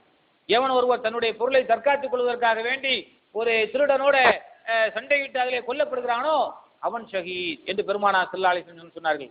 எவன் தன்னுடைய பொருளை காப்பாற்றுவதற்காக வேண்டி திருடனோடு போராடி கொல்லப்படுகிறானோ அவன் ஷஹீத் என்று பெருமானார் ஸல்லல்லாஹு அலைஹி சொன்னாங்க. இது முஸ்லிம்ல, புகாரில, அபூதாவூதுல, நஸீல இடம்பெறுகிற ஹதீஸ். அதற்கடுத்து மதத்திற்காக வேண்டி கொல்லப்படுகிற தியாகிகள், மதத்திற்காக வேண்டினா என்ன, மதத்திற்காக வேண்டி வாள் எடுத்துட்டு போய் போராடுறது அப்படி இல்லை. இந்தியாவில் இஸ்லாமிய ஆட்சியை கொண்டு வர வேண்டும் என்று ஒரு சாரா சொல்லிக் கொண்டிருக்க அந்த மாதிரியான போராடி கொல்லப்படக்கூடியவர்கள் இல்லை. அதெல்லாம் நமக்கு நம்முடைய உலகத்தில் நம்முடைய நாட்டில் இஸ்லாமிய ஆட்சியெல்லாம் வரணும். வந்ததுக்கு பிறகுதான் போரெல்லாம் கடமை. ரசூல் ஸல்லல்லாஹு அலைஹி வஸல்லம் மக்காவில் 13 ஆண்டு காலங்கள் இருந்தார்கள். மக்காவில் 13 ஆண்டு காலம் இருந்த ரசூல் ஸல்லல்லாஹு அலைஹி வஸல்லம் அவர்கள் ஒளிந்து மறைந்து ஒரு சில சஹாபாக்களை அவர்களை ஏற்றுக்கொண்டு பிரச்சாரங்களை செய்தார்கள். ஏன் ரசூல் ஸல்லல்லாஹு அலைஹி வஸல்லம் அவர்களுக்கு எல்லா அதிகாரம் அவர்களுக்கு இருக்கத்தானே செய்தது? ரசூல் ஸல்லல்லாஹு அலைஹி வஸல்லம் அல்லாஹ்வுடைய ஒரு தூதர் தானே. அப்படி ஒரு முடிவை ஏன் எடுக்கல? அல்லாஹ் அதற்குரிய ஆர்டரை கட்டளையை அல்லாஹ் போடவில்லை. மதீனாவிற்கு போன பிறகு தான் பெருமானார் ஸல்லல்லாஹு அலைஹி வஸல்லம் அவர்கள் பல போர்களை சந்தித்தார்கள். மதீனாவிற்கு போன பிறகுதான் யாரெல்லாம் எதிரிகளாக தங்களோடு வம்புக்காக வேண்டி சண்டைக்கு வருகிறார்களோ அப்படிப்பட்ட இடத்துல நபிகள் நாயகம் ஸல்லல்லாஹு அலைஹி வஸல்லம் அவர்கள் போர் செய்தார்கள் என்பதை வரலாறுகள் நமக்கு ஹதீஸ்கள் நமக்கு சொல்கிறது. அதனால இந்த மதத்திற்காக கொல்லப்படுவார்கள் என்று சொன்னால், உதாரணமாக ஒரு குடிகாரனை கண்டு நீ குடிக்காதே, இது இஸ்லாத்துல இல்ல, இது விளக்கப்பட்டிருக்கிறது என்று கூறக்கூடிய நேரத்தில் ஆத்திரப்பட்டு என்ன பார்த்தே நீ குடிக்காதுன்னு சொல்லிட்டு வயிற்றுல ஒரு கட்டி எடுத்து குத்துறான், உடனே இவர் மௌத்தாயிடுறாரு. இது மதத்திற்காக வேண்டி கொல்லப்பட்ட ஷஹீத். இந்த மாதிரி நம்மடித்துக் கொண்டிருக்கிறார், நீ குடிக்காதப்பா, அல்லாஹ் தடுத்திருக்கிறா, உங்களுடைய கரங்களை நீங்களே அழிக்காதீர்கள் என்று அல்லாஹ் சொல்றான், நீ இப்ப என்ன சொல்றதா, வெட்டி போடும் இனிமே சொல்லாதே அப்படின்னு சொல்றான். திரும்பவும் நம்ம அவன்கிட்ட போய் சொல்லிட்டு இருக்கிறோம். திரும்ப என்ன பண்றான், நேற்று தான் அவன்கிட்ட சொன்ன, திரும்ப சொல்லிட்டு இருக்கான், உனக்கு வார்னிங், இனிமே வந்தானே வெட்டி போடும் அப்படிங்கிறான். 3ஆம் நாள் சொல்லும்போது வெட்டியே போடுறான். இது ஷஹீத். இந்த மாதிரி மார்க்கத்திற்காக வேண்டி என்று சொன்னால், இந்த மாதிரியான மார்க்க விஷயங்களை சொல்லி அவன் மறுக்கிற நேரத்தில், இதை செய்யாத என்று சொல்கிற நேரத்தில், அவன் வெட்டுகிற போது, அவன் குத்துகிற போது, இவன் கொல்லப்பட்டு விட்டால், இவன் ஷஹீதாகிவிட்டால் அவன் ஷஹீது. இதுதான் மார்க்கத்திற்காக ஷஹீதாக்கப்படுபவர் என்பது பொருள். அது மாதிரி நபிகள் நாயகம் ஸல்லல்லாஹு அலைஹி வஸல்லம் அவர்கள் இப்படிப்பட்ட ஷஹீதுகளை எல்லாம், இந்த மாதிரியான நிலையில கொல்லப்படக்கூடியவர்கள் எல்லாம் ஷஹீதுகள் என்று பெருமானார் ஸல்லல்லாஹு அலைஹி வஸல்லம் அவர்கள் சொல்லியிருக்கிறார்கள். அந்த மாதிரியான ஷஹீதுடைய பட்டியலில் அல்லாஹ் என்ன செய்ய வேண்டும், நம்மை சேர்க்க வேண்டும். இந்த மாதிரியான ஷஹீதுடைய பட்டியலில் அல்லாஹ் ஜல்ல ஷானஹு தஆலா நம்மை சேர்க்க வேண்டும், நமக்கு நல்ல மரணத்தையே தர வேண்டும் என்பதை அல்லாஹ்விடத்தில் என்ன செய்யுங்கள், அதிகமாக நாம கேட்க வேண்டும். அடுத்து என்ன அப்படின்னா, இந்த இறந்து போனவர்களுடைய வீடுகளுக்கு நாம் போகிற நேரத்தில் ஆறுதல்கள் சொல்ல வேண்டும். ஆனால் இன்றைக்கு நிறைய அப்படி சொல்லப்படுவது இல்லை. ஒரு ஆள் நோய்வாயில கிடக்கிறாரு, ஆஸ்பத்திரியில கொண்டு அட்மிட் பண்ணியிருக்கிறாங்க. அங்க நோய் நலம் விசாரிக்க போகக்கூடியவர்கள் கூட என்ன நினைக்கிறார்கள், ரசூல் ஸல்லல்லாஹு அலைஹி வஸல்லம் அவர்கள் எப்படி நோய் நலம் விசாரிக்க சொன்னார்களோ அப்படித்தான் சொல்ல வேண்டும். ரசூலுல்லாஹ் துஆக்களை கேட்டிருந்தார்கள், உங்களுக்கு அல்லாஹ் ஷிஃபா ஆக்கி வைக்க வேண்டும், லா பாஸ தஊர் இன்ஷா அல்லாஹ், அல்லாஹ் நாடினா வெகு விரைவில் அல்லாஹ் உங்களுக்கு ஷிஃபாவை தரட்டும். இந்த துஆக்களை சொல்லணுமே தவிர, இந்த துஆவை கொஞ்சம் அறிந்தவர்கள் விவரம் உள்ளவர்கள் சொல்கிறார்களே தவிர, மற்றவர்கள் என்ன பண்ணிட்டு இருக்காங்க, இங்கேருந்து 1 கிலோ ஆப்பிள் வாங்கிட்டு போக வேண்டியது, அல்லது 1 கிலோ ஆரஞ்சை வாங்கிட்டு போக வேண்டியது, போய் உட்காந்து அவனுக்கு பக்கத்தில் பெட்டுக்கு பக்கத்தில் ஒரு சேரோ அல்லது ஒரு டேபிளோ போட்டிருப்பான், அதில் உட்கார வேண்டியது. நீங்கள் எங்கேயாக்கு காட்டினீங்க, என்னைக்கு இது மாதிரி ஆச்சுது, நீங்கள் ஏன் எங்கே கொண்டு வந்திருக்கு, ஒரு 2 நாளைக்கு முன்னாடி அப்போலோ கொண்டு போட்டு போயிருக்கலாமே, இல்லை அங்கே கொண்டு போயிருக்கலாமே, இங்கே கொண்டு போயிருக்கலாமே. அப்படியே நோய்வாய்ப்பட்டு இருக்கக்கூடியவன் அவன் ஓரளவுக்கு டிஸ்சார்ஜ் ஐசியூலேருந்து வெளியே வந்து ரூமுக்கு வந்தாலும் இவன் சொல்றதை வச்சு அவன் ப்ரொமோஷன் ஆகா, இவன் நம்ம ஒரு வழியில் ஆக்கி திரும்ப ஐசிக்கு போய் வச்சு அங்கேயே அவனை சமாதி ஆக்கக்கூடிய வழிகள் தான் இன்னைக்கு என்ன இருக்கிறது. ஆஸ்பத்திரிக்கு நலம் விசாரிக்கக்கூடியவர்கள் இப்படித்தான் இருக்காங்க. இப்படிதான் சொல்லி வந்தார்களா, அழகான வழிகாட்டு. ஒருத்தனை பார்த்து நலம் விசாரிக்கிறது ஒரு முஸ்லீமுடைய கடமை என்று சொன்னார்கள். ஒரு முஸ்லீம் நோய்வாய்ப்பட்டு இருக்கக்கூடிய நேரத்தில் அவனை நலம் விசாரிப்பது கடமை. இவன் என்ன நினைச்சிருக்கிறான், நமக்கு நேரம் போகல, அவரை பார்க்க வேண்டும், 1 கிலோ ஆப்பிள் வாங்கி, 1 கிலோ ஆரஞ்சு வாங்கி இடத்தையே கொண்டு போக வேண்டியது. அங்க சில ஆஸ்பத்திரிகளை நீங்கள் பார்த்தால் இந்த சொந்தக்காரன் எப்பண்டா வெளியே போக மாட்டான், உள்ள இருக்கிற 4 பேரும் இருக்கிற 4 சேர்லையும் உட்காந்துருப்பான். வேற யாராவது வெளியே வந்து பார்க்கறதுக்கு வருவாங்க, உள்ள பார்த்தா ஃபுல்லா இவங்க 4 பேர் உட்காந்து பேசிட்டே இருப்பான். இவன் எப்போ போவான்னு தெரியாது, அவன் பக்கத்தில் உட்காந்து பேசிட்டு அந்த நோயாளியே வெறுக்கிற அளவுக்கு, அவனே தன்னுடைய உயிரை விடுற அளவுக்கு மாதிரியான காரியங்களில் ஈடுபட்டு கொண்டிருப்பார்கள். இப்படி நோய் நலம் விசாரிக்க கூடாது. எப்படி நோய் நலம் விசாரிக்க வேண்டும்? நபிகள் நாயகம் ஸல்லல்லாஹு அலைஹி வஸல்லம் அவர்கள் தம்முடைய மகள் ஸைனப் ரலியல்லாஹு தஆலா அவர்கள் மரிக்கிற போது கூறிய ஆறுதல் என்ன தெரியுமா? ரசூல் ஸல்லல்லாஹு அலைஹி வஸல்லம் அவர்கள், எடுப்பதும் கொடுப்பதும் அல்லாஹ்வுடைய கையில இருக்கிறது. ஒரு உயிரை எடுப்பது, ஒரு உயிரை கொடுப்பது எல்லாமே அல்லாஹ்வுடைய கையில இருக்கிறது. அந்த சோதனைகளை எல்லாம் நாம் ஏற்றுக்கொள்ள வேண்டும், அதில் பொறுமையாக இருக்க வேண்டும். இந்த பொறுமையை தான் நபிகள் நாயகம் ஸல்லல்லாஹு அலைஹி வஸல்லம் அவர்கள் நினைச்சாங்க, ஆறுதலாக மக்களுக்கு சொன்னார்கள். நபி ஸல்லல்லாஹு அலைஹி வஸல்லம் அன்பு தோழருடைய ஒருவருடைய குழந்தை இறந்த போது அந்த மனிதர் கடுமையான துயரத்தில் இருக்கிறார். என்ன எப்படிப்பட்ட துயரத்தில் இருக்கிறார்? அந்த தோழரை உம்முடைய குழந்தையினால் நீர் வாழ்நாள் முழுவதும் மகிழ்ச்சி அடையாமல் இருப்பீர் போல் இருக்கிறீரே என்று பெருமானார் ஸல்லல்லாஹு அலைஹி வஸல்லம் கேட்கிறாங்க.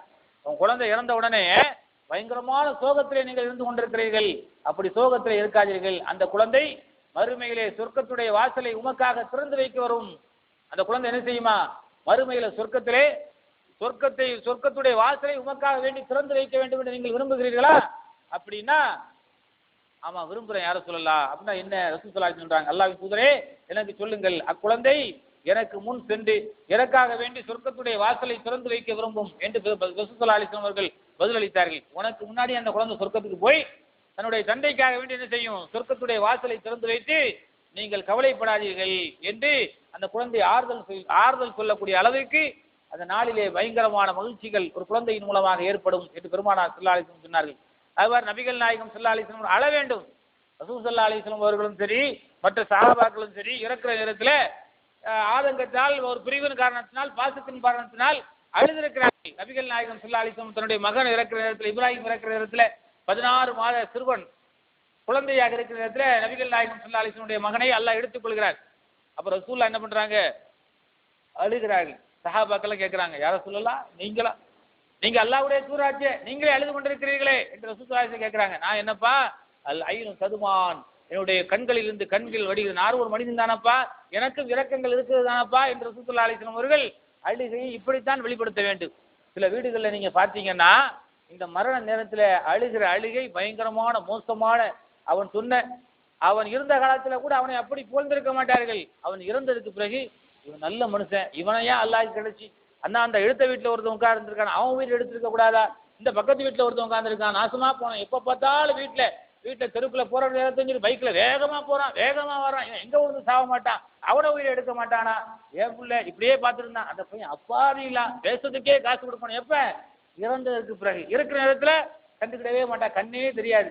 இப்போ ஒரு ஆள் மௌத்தா இருக்கிறாரு, யார் நான் பார்த்ததே இல்லை, ஓ அவர் நல்ல மனுஷன்ல, இவனுக்கு தெரியவே தெரியாது, உடனே சொல்லிடுவான் அவன் நல்ல மனுஷன்ல அப்படின்னு. இந்த மாதிரியான ஆட்கள் தான் இன்றைக்கு இருந்து கொண்டிருக்கிறது. நபிகள் நாயகம் ஸல்லல்லாஹு அலைஹி வஸல்லம் அவர்கள் இந்த மாதிரியான ஆட்களுக்கு தான் இப்படிப்பட்ட இதுகளை சொல்லியிருக்கிறார்கள். அதே மாதிரி ரசூல் ஸல்லல்லாஹு அலைஹி வஸல்லம் அவர்கள் ஜாஃபர் இப்னு அபி தாலிப் அவர்கள் போரில் உயிரிழக்கிறார்கள். அவருடைய குடும்பத்திற்காக வேண்டி நபிகள் நாயகம் ஸல்லல்லாஹு அலைஹி வஸல்லம் குடும்பத்திற்கு நேர போறாங்க. நேர போய் ரசூல் ஸல்லல்லாஹு அலைஹி வஸல்லம் சொல்றாங்க, அவருடைய குடும்பத்திற்காக வேண்டி என்ன செய்யறாங்க, எப்படி பிரார்த்தனை செய்யறாங்க பாருங்க. யா அல்லாஹ், ஜாஃபர் குடும்பத்திற்கு நீ பிரதிநிதியாக இருப்பாயாக, ஜாஃபருடைய குடும்பத்திற்கு நீ பிரதிநிதியாக இருப்பாயாக, அவருடைய மகன் அப்துல்லாவுடைய வியாபாரத்தில் அபிவிருத்தியாக்கி வைப்பாயாக என்று நபிகள் நாயகம் ஸல்லல்லாஹு அலைஹி வஸல்லம் அவர்கள் செய்தார்கள், துஆ செய்தார்கள். ஒரு மனிதன் இறக்கிற நேரத்தில் அவனை போய் பார்ப்பதோடு மட்டுமல்லாமல் அவருடைய குடும்பத்திற்கும் ஆறுதல் சொல்ல வேண்டும். என்ன ஆறுதல் சொல்ல வேண்டும்? இன்றைக்கு அந்த ஆறுதல்லாம் கிடையாது. ரசூலுல்லாஹ் காலத்தில் அப்படித்தான் இருந்தது. ஆனால் இன்றைக்கு அப்படி இல்லை. எந்த வீட்டில் ஒரு மனிதன் மரணித்திருக்கிறானோ அந்த வீட்டில் அடுப்புகளே எரியாது இல்லையா? இன்னைக்கு மரண வீடுகள்லாம் எப்படி ஆயிடுச்சுன்னு கேட்டால் கல்யாண வீடு மாதிரி ஆயிடுச்சு. இந்த மரண வீட்டுக்கு போகிறது, ஒரு மரணிக்க நேரத்தில் ஒரு தவிச்ச வாய்க்கு ஒரு சர்பத்து தந்தாங்க இல்லை, ஒரு தவிச்ச வாய்க்கு ஒரு டீ போட்டு தந்தாங்க இல்லை. ஆனால் இவனுக்கு சொத்தா கிடையாது, நாங்கள் காலையிலேருந்து சாயங்காலம் வந்து உட்கார்ந்துருக்காங்களே, ஒரு சோறு தரக்கூடாது, ஒரு தண்ணி தரக்கூடாது, இப்படி ஆகி போச்சு. நீ தான் சோறையும் தண்ணி ஆக்கி அவனுக்கு கொடுக்க வேண்டும், அதுதான் முறை. மரணித்த வீட்டர்களேருந்து உனக்கு வாங்கி தர மாட்டார்கள், வெட்கம் இல்லாமல் அங்கே உட்கார்ந்து நினைச்சுட்டார்கள். நிறைய பேர் சாப்பிட்ற சொந்தக்காரர்கள் அது வேற, ஓகே. நிறைய பேர் என்ன பண்ண, வெளியூர்லேருந்து சில பேர் வருவார்கள், அவர்களுக்கெல்லாம் சாப்பாடு கொடுக்குறது. மரண வீட்டில் நீ ஆக்கக்கூடாது, பக்கத்தில் உள்ளவர்கள் சொந்தக்காரர்கள் ஆக்கி கொண்டு கொடுத்து அவர்களுக்கு கொடுக்க சொல்ல வேண்டும். இவன் வெளியே வந்து உட்கார்ந்துட்டு, இன்னும் சொல்ல போனா இதில் என்ன தெரியுமா, பெரிய கல்யாண வீட்டில் சாப்பிட்ட மாதிரி சாப்பாடு வச்சான். அந்த ஆள் இருக்கும்போது எவ்வளவு சம்பாதிச்சான், இவனுக்கு ஒழுங்கா சாப்பாடை வைக்கிறது, ஒரு கறி, ஒரு கோழி கறி போட்டுருக்கூடாது, எனக்கெல்லாம் கோழி திங்கிறதுக்கு தெரியாது, எனக்கெல்லாம் கோழி திங்கக்கூடாது, ஒரு ஆட்டுக்கறியா இவனுக்கு கிடைக்கல, அதையாவது போட்டு, இப்படியெல்லாம் உப்பு இல்லை, எரிப்பு இல்லை, உரப்பு இல்லை, இந்த மாதிரி மரண வீட்டில் பேசக்கூடியவர்களும் இருக்கிறார்கள். என்ன காரணம்? மரணத்தை பற்றிய பயம் இல்லை. பார்த்த பிறகு கூட அந்த ஜனாசாவை பார்க்குற நேரத்தில் கப்பன் துணியால் மூடி இருக்குமா, வெள்ளை துணியை பார்க்கும்போது பயம் வந்து இப்படி நிற்பான். வெளியே வந்தாச்சுன்னா அங்கே 4 சேர் போட்டுருக்குமா, அதில் உட்காந்து உலக கதை, ஊரு கதை, உறவு கதை, இந்த கதை தான் ஓடிக்கொண்டிருக்கும். இதில் வேடிக்கை தெரியுமா, கபூரில் அடக்கம் செய்வதற்காக போவாங்க. போகக்கூடிய நேரத்தில் அந்த கபூர் மேட்ரு ரொம்ப நான் சொல்கிறேன் விளக்கமா. போகக்கூடிய நேரத்தில் இமாம் என்ன பண்ணுவார், ஏதாவது திக்கிரிகளை துவாக்களை செய்வார், இல்லை பயான் பண்ணுவார். பெரிய கபறுகளாக, பெரிய பெரிய பெரிய மையவாடிகளாக இருக்குமே, ஆனால் எங்கேயாவது ஓரத்தில் மரத்துக்கு பக்கத்தில் 4 பேர் நிற்க வேண்டியது. இங்கே எவ்வளோ இடம் கிடக்கு தெரியுமா? இந்த இடம் இப்போ ரியல் எஸ்டேட் எங்கேயோ போயிருச்சு. எங்க கபூரில் அடக்கம் செய்வதற்கு வந்திருக்கிறான், அங்கே ரியல் எஸ்டேட் மென்டாலிட்டி. என்ன மென்டாலிட்டி? Real estate. மண்ணை வந்து மண்ணுக்குள்ளே புதைக்க வந்திருக்கிறான், அங்கே மண்ணுக்கு ரேட்டு பேசிட்டு நிற்கிறான். இந்த இடம்லாம் ஒரு காலத்தில் எப்படி நினைச்சுமா, இப்ப என்ன ரேட்டு? அன்னைக்கே ஒரு 3 சென்ட் அங்க வாங்கி போட்டோம்ல, எங்க அந்த கபருக்குழியில 3 சென்ட் அங்கேயே வாங்கி போட்டோம்ல, அங்க பேச்சு. இந்த மாதிரியான பேச்சுக்கள்லாம் கபருஸ்தானத்துல மனிதனுடைய ஈமான் எப்படி இருக்கு பாருங்க. ஒரு காலத்துல கபருக்கு போவதற்கு மனுஷன் பயப்படுவான், பெண்கள் பயப்படுவார்கள். இன்றைக்கு பெண்கள் அப்படியே இருக்கிறார், அவங்கள விட்டுருவான், நான் இழுக்கல. இந்த ஆண்களை பொறுத்த வரைக்கும் கபருக்கு போனா என்னமோ ஒரு இங்க வண்டி எடுக்க வேண்டிய நேரம் போய் இறங்க வேண்டிய மெட்ராஸ்லாம் அப்படித்தானே. இங்கெல்லாம் சண்டாக்கில் சுமப்பெறக்கூடிய இதெல்லாம் கஷ்டம், கூட்டு போறதுக்கு வேண்டி வாகனத்தை நேரவே வண்டி நிற்க வேண்டியது, அங்கங்க பார்க்க வேண்டியது. கொய்யாப்பழம் அங்கே நிற்குது, மாமரம் அங்கே நிற்குது, தென்னந்தோப்பு அங்கே நிற்குது, கபர் மையவாடியில் இதெல்லாம் நிற்க, இதெல்லாம் பார்க்கறது, இதெல்லாம் பார்த்து இதுக்கெல்லாம் ரேட்டு பேசுறது. இது எந்த இதில் இருக்காம அது ஓனர் யாராக்கும் வாங்குறது கபருக்கு போறதுக்கு. இந்த மாதிரியான மென்டாலிட்டிகள், ரியல் எஸ்டேட் உண்ட மென்டாலிட்டிகள் எல்லாம் கபருஸ்தானத்தில் இருந்து கூட அடக்கம் செய்யப்பட்டதுக்கு பிறகு கூட இந்த மாதிரியான பேச்சுக்கள்லாம் வருதுன்னா அதுக்கு காரணம் இருக்கிறது. நம்முடைய ஆளுமைகள் தான் அப்படிப்பட்ட சீரழிவுகளை இந்த சமூகத்தில் ஏற்படுத்தி இருக்கிறார்கள். அதனால நபிகள் நாயகம் ஸல்லல்லாஹு அலைஹி வஸல்லம் அவர்கள் இந்த மரண நேரத்தில் நாம் இறக்கக்கூடிய தருவாயில நமக்கு எப்படியெல்லாம் நாம இறக்க வேண்டும் என்பதை நமக்கு அழகாக சொல்லி இருக்கிறார்கள். அந்த மாதிரியான நல்ல மரணம் நமக்கு வர வேண்டும் என்று நாம் அல்லாஹ்விடத்தில் அதிகமாக நினைக்க வேண்டும், துஆ செய்ய வேண்டும். சக்கராத்துடைய நேரத்தில் நம்முடைய உயிர்கள் இலகுவான முறையில் அல்லாஹ்விடத்தில் எடுத்து சொல்லப்படக்கூடிய வானவர்கள் அனுப்பப்பட்டு அந்த வானவர்கள் மூலமாக நறுமணம் கமலக்கூடிய நல்ல ஆடைகளை வைத்து நம்முடைய உயிர்களை கைப்பற்றக்கூடிய வானவர்களே வந்து நம்முடைய உயிர்களை எடுத்து சொல்லக்கூடிய வாக்கியத்தை அல்லாஹ் நமக்கு தர வேண்டும்.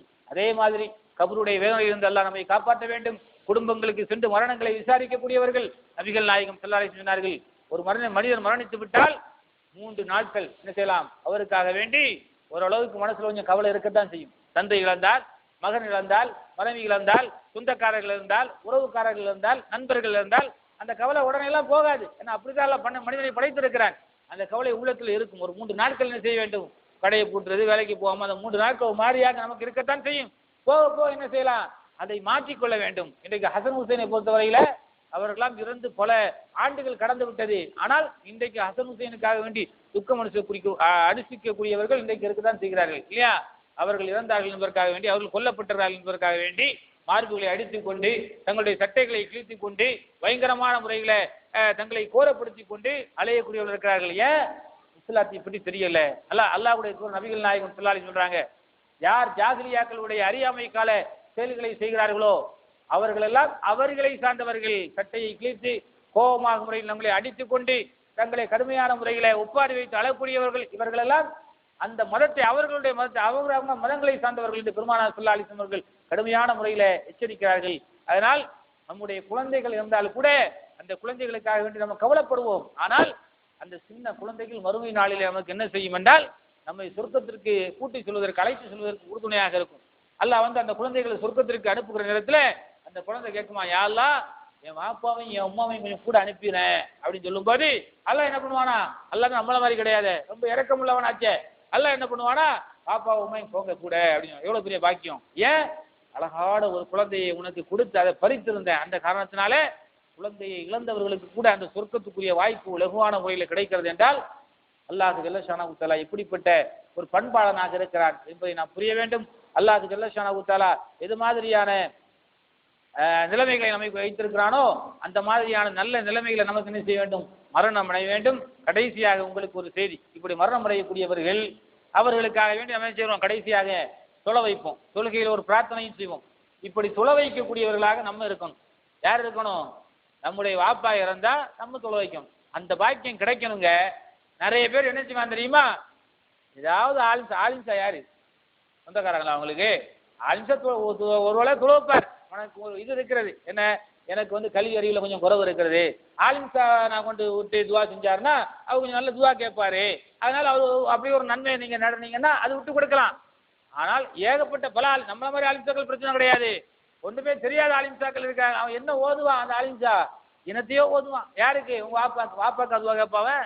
அவன் ஏதோ கடமைக்காக வேண்டி அவனுக்கு மனுஷன் பிறக்கிற நேரத்திலையும் அந்த ஆலிம்சாக்கு கைமடக்கு, இறக்குற நேரத்திலையும் விஷயம் பாத்தியா ஓதி அதை முடிச்சு கபூர்ல இருந்து வெளியே வந்ததுக்கு பிறகு அங்கேயும் அஸ்ஸலாமு அலைக்கும் நல்லா இருக்கீங்களா, உள்ள ஒரு 50 ரூபா 100 ரூபா வச்சு கொடுத்து விட்டுருவோம். அந்த மாதிரியான ஆளுக்கெல்லாம் எப்படி பிரார்த்திப்பார்கள். நிறைய ஊர்களை நீங்கள் பார்த்தால் கபறுகளிலே தொலை வைப்பதற்காக, பள்ளிவாசலில் தொலை வைப்பதற்காக வேண்டி ஜனாசா கொண்டு வைக்கப்படும். முகன் தொழ மாட்டான். முகன் தொழாம என்ன செய்வான் தெரியுமா, பள்ளிவாசலுக்கு வெளியே நின்று கொண்டிருப்பான். தொழுவதற்கு உனக்கு தெரியாதா, அந்த பாக்கியம் கூட உனக்கு கிடைக்க மாட்டேங்கிறிய. எவ்வளவு பெரிய கை செயலை நீ. தொழாதவன் கூட மறுமை நாள் தொழாதவன் என்ன செய்வான் தெரியுமா, ஆப்பாவுக்கு தொலை வைத்துக் கொண்டிருக்கக்கூடிய நேரத்தில் மகன் என்ன செய்வான், வெளியே நின்று கொண்டிருப்பான். கூட இருக்கிற மச்சினை வெளியே இருந்து அது வரைக்கும் மச்சான் மச்சான் மச்சான் அழைத்து கொண்டிருந்தவன் அல்ல வாப்பா மச்சானை வந்து தொலை வைக்கிற நேரத்தில் வெளியே நின்று கொண்டு ஏதாவது பேசிக்கொண்டு இந்த மாதிரியான தொலை வைக்கக்கூடிய அவருக்காக பிரார்த்தனை செய்யக்கூடிய வாக்கியம் கூட கிடைக்காமல் போகிற சகோதரர்களே. அதனால்தான் சில நல்லவர்களுடைய மரணங்களை நீங்கள் கேள்விப்படுகிற நேரத்தில் அவர்களுக்கு என்ன கூட்டம் தெரியுமா அப்படின்னு நீங்க கேள்விப்பட்டிருக்கிறீங்க. ஒரு நல்லவர்கள் மரணித்து விடக்கூடிய நேரத்தில், ஒரு பிரபலமானவர்கள் மரணிக்கிற நேரத்தில் அவர்களுக்கு கூட்டம் என்ன கூட்டம், அந்த கூட்டம் எதுக்கு, அந்த அவருக்கு எல்லா மக்களுடைய பிரார்த்தனையும் போய் கிடைக்குது. எவ்வளவு பெரிய வாக்கியம் அது. அவர்களுக்கு எல்லா மனிதர்களுடைய பிரார்த்தனையும் போய் கிடைக்குது. அப்படிப்பட்ட தொழுகை வைக்கக்கூடியவளாக நம்ம இருக்கணும். அது நாளைக்கு உங்களுக்கு அந்த ஜனாசாவுடைய தொழுகை எப்படி அப்படிங்கிறத நான் முறைப்படுத்தி நாளைக்கு சொல்றேன். அந்த தொழுகை வைக்கக்கூடிய வாக்கியம் கூட நமக்கு கிடைக்கல. நிறைய பேருக்கு தொழுகையே தெரிய மாட்டேங்குது. ஜனாசா தொழுகை எப்படி சொல்றதுன்னு கூட நிறைய பேருக்கு தெரியும். புதுசா வரக்கூடியவங்களை நீங்கள் பார்த்தால் எல்லாரும் தக்பீர் கட்டிங்கப்பா, இவர் அந்த ரெண்டாவது தக்பீர் அல்லாஹ் புரிஞ்சோம்னா இவன் சுஜூதுக்கு போறதுக்கு ருக்குக்கு போறதுக்கு நடைபெறுகிற எத்தனையோ பள்ளிகள் நடைபெறுகிறது. சலாம் கொடுக்கக்கூடிய நேரத்தில் நின்று கொண்டே அத்தையாத்த கை நீட்டக்கூடியவங்களாம் எத்தனையோ பேர் இருக்கிறான். ஜனாசா தொழுகையுடைய முறைகள் தெரிய மாட்டேங்குது. ஒரு மனிதனை எப்படி குளிப்பாட்ட வேண்டும் என்பது தெரிய மாட்டேங்குது. இறந்த பிறகு குளிப்பாட்ட பக்கத்திலே போக மாட்டேங்கிற, பயப்புறா. ஒரு மனிதன் மரணித்து விட்டால் அவனை ஜனாசா குளிப்பாட்டுவதற்கு அவனுடைய கசப்புகளை எதிர்ப்பதற்காக வேண்டி மனிதன் பரப்பிடுதான். ஏன் எனக்கு இன்னைக்கு ஃபுல்லாக தூக்கம் வராது, நானும் நலக்கழிச்சு போயிருவணும், அந்த மாதிரியான ஒரு பயம் என்ன செய்கிறது மனிதனுடைய உள்ளத்தில் வருது. அது மாதிரியான இளைஞர்கள் உருவாக்கப்பட வேண்டும். ஒரு காலம் இருந்துச்சு, ஒரு யாராவது ஊர்ல மரணித்து விட்டால் உடனே மோதினாருக்கு பள்ளிவாசலில் இருக்கக்கூடிய மோதினார் தான் என்ன செய்வாரு, அதை குளிப்பாட்டுறது, அதை எடுக்கிறது, விடுக்கிறது எல்லாமே. இன்றைக்கு அதெல்லாம் மாறி போச்சு. எப்படி ஏன் மாறிச்சு, தௌஹீத் வந்த காரணத்தினால் அதையெல்லாம் மாற்றி அமைத்து பெண்களுக்கு பெண்களே சொல்லக்கூடிய செய்யக்கூடிய அளவுக்கு, ஆண்களுக்கு ஆலிம்சா இல்லாம மோதினார் இல்லாம ஆண்களே அவர்களுக்கு இளைஞர்கள். இன்னும் பல ஊர்களை நீங்கள் பார்த்தால் அந்த கபரை தோன்றமே பல ஊர்களில் வந்து இந்துக்கள் அவன் என்ன பண்ணுவான்னா ஃபுல்லா ஒரு கோட்டரையும் ஊத்திக்கிட்டு அவன் வந்து நின்று தோண்டிட்டு நிற்பான். ஆனால் பல ஊர்கள் இருக்கிறது நல்ல ஊர்கள். இப்ப எங்க கன்னியாகுமரி டிஸ்ட்ரிக்ட்லயும் நீங்கள் பார்த்தீங்கன்னா அதிகமான ஊர்களில் என்ன செய்வார்கள், அந்த ஊர்ல இருக்கக்கூடிய இளைஞர்கள் அவர்களே என்ன செய்வார்கள் என்றால் உள்ள இறங்கி அந்த பள்ளத்தை தோண்டுவார்கள், கபரை தோண்டுவார்கள். அவர்களே உள்ள இறங்கி பாடியை வாங்கி உள்ள வைப்பார்கள். அவர்களே எல்லா விதமான இதையும் பார்த்துக் கொள்வார்கள். அப்படிப்பட்ட இளைஞர்களை உருவாக்க வேண்டும். அப்படிப்பட்ட இளைஞர்களாக நாம் இதில் தாங்க நமக்கு முன்மாதிரி, இதுதாங்க நமக்கு நிரந்தர நன்மையை பிடித்தர்றது. ஒரு மனிதனுக்கு உதவி செய்வது ரசூலுல்லாஹி ஸல்லல்லாஹு அலைஹி வஸல்லம் சொன்னாங்களே, கைருன் நாசி அன்ஃபுஹும் லின்னாஸ், உங்களை சிறந்த மக்களை சிறந்தவர் மக்களுக்கு பயனுள்ளவராக இருக்க வேண்டும். இந்த பாக்கியம் கிடைக்குமா? நிறைய பேர் உள்ள இறங்குறதுக்கு பயப்படுறான். உள்ள கபரை கொண்டு வைக்கக்கூடிய நேரத்தில் யார் இறங்குறா ஒவ்வொருத்தரும் அடுத்த மூஞ்சி திரும்பி திரும்பி பார்க்கக்கூடிய மனிதர்களாக இருக்கிறார் இல்லையா. நாளைக்கு நம்ம அந்த இடத்துல பெறுவோமோ, நாளைக்கு நம்ம ஃபுல்லாக தூக்கம் வராதுதான். நம்ம ஒழுங்காக நம்ம இருப்போமே ஆனால் தொழுவோமே ஆனால் நம்ம ஏன் தூக்கம் வராமல் இருக்க போது நல்லா தூங்குவோம். ஒழுங்கா தொழுகிறோம், ஒழுங்கா நோன்பு வைக்கிறோம், இறைவனுடைய நினைவு இருக்கிறது, மறுமையுடைய சிந்தனை இருக்கிறது. அப்படியே நம்முடைய வாழ்க்கை இருப்போமே ஆனால் நமக்கு ஏன் பயம் வரப்போகிறது, மரணத்தை கண்டு ஏன் பயன் வருகிறது? தயாரிப்போடு இருக்க வேண்டும். தொழுகை, இபாதத்து, இறைவன், வணக்கம், மறுமை என்கிற சிந்தனையோடு நாம் இருப்போமே ஆனால் மரணத்தை கண்டு அஞ்ச வேண்டிய ஒரு அவசியம் நமக்கு ஏற்படாது. அதனால் அல்லாஹ் ஜல்ல ஷானஹு தஆலா நம்முடைய மரணங்களை லேசாக்கி, நம்முடைய எண்ணங்களை லேசாக்கி, நம்முடைய சக்கராத்துடைய நேரத்தில் நம்முடைய எல்லா விதமான பயங்கரமான நிகழ்வுகளில் இருந்து நம்மை காப்பாற்றி, நம்முடைய உயிர்களை இலகுவான முறையிலே கைப்பற்றி, நாளை மறுமையிலே கபரிலே வேதனை செய்யப்படாமல் அதிலிருந்து காப்பாற்றப்பட்டு நிரந்தரமாக சொர்க்கத்தில் நுழையக்கூடிய பாக்கியத்தை அல்லாஹ் ரப்புல் ஆலமீன் நம் யாவருக்கும் தந்தல் உரிமானாக என்று வேண்டி நிறைவு சேர்க்கிறேன். வாக்குறுதவனா அல்ஹம்துலில்லாஹி ரப்பில் ஆலமீன். அஸ்ஸலாமு அலைக்கும் வரஹ்மத்துல்லாஹி வபரகாத்துஹு.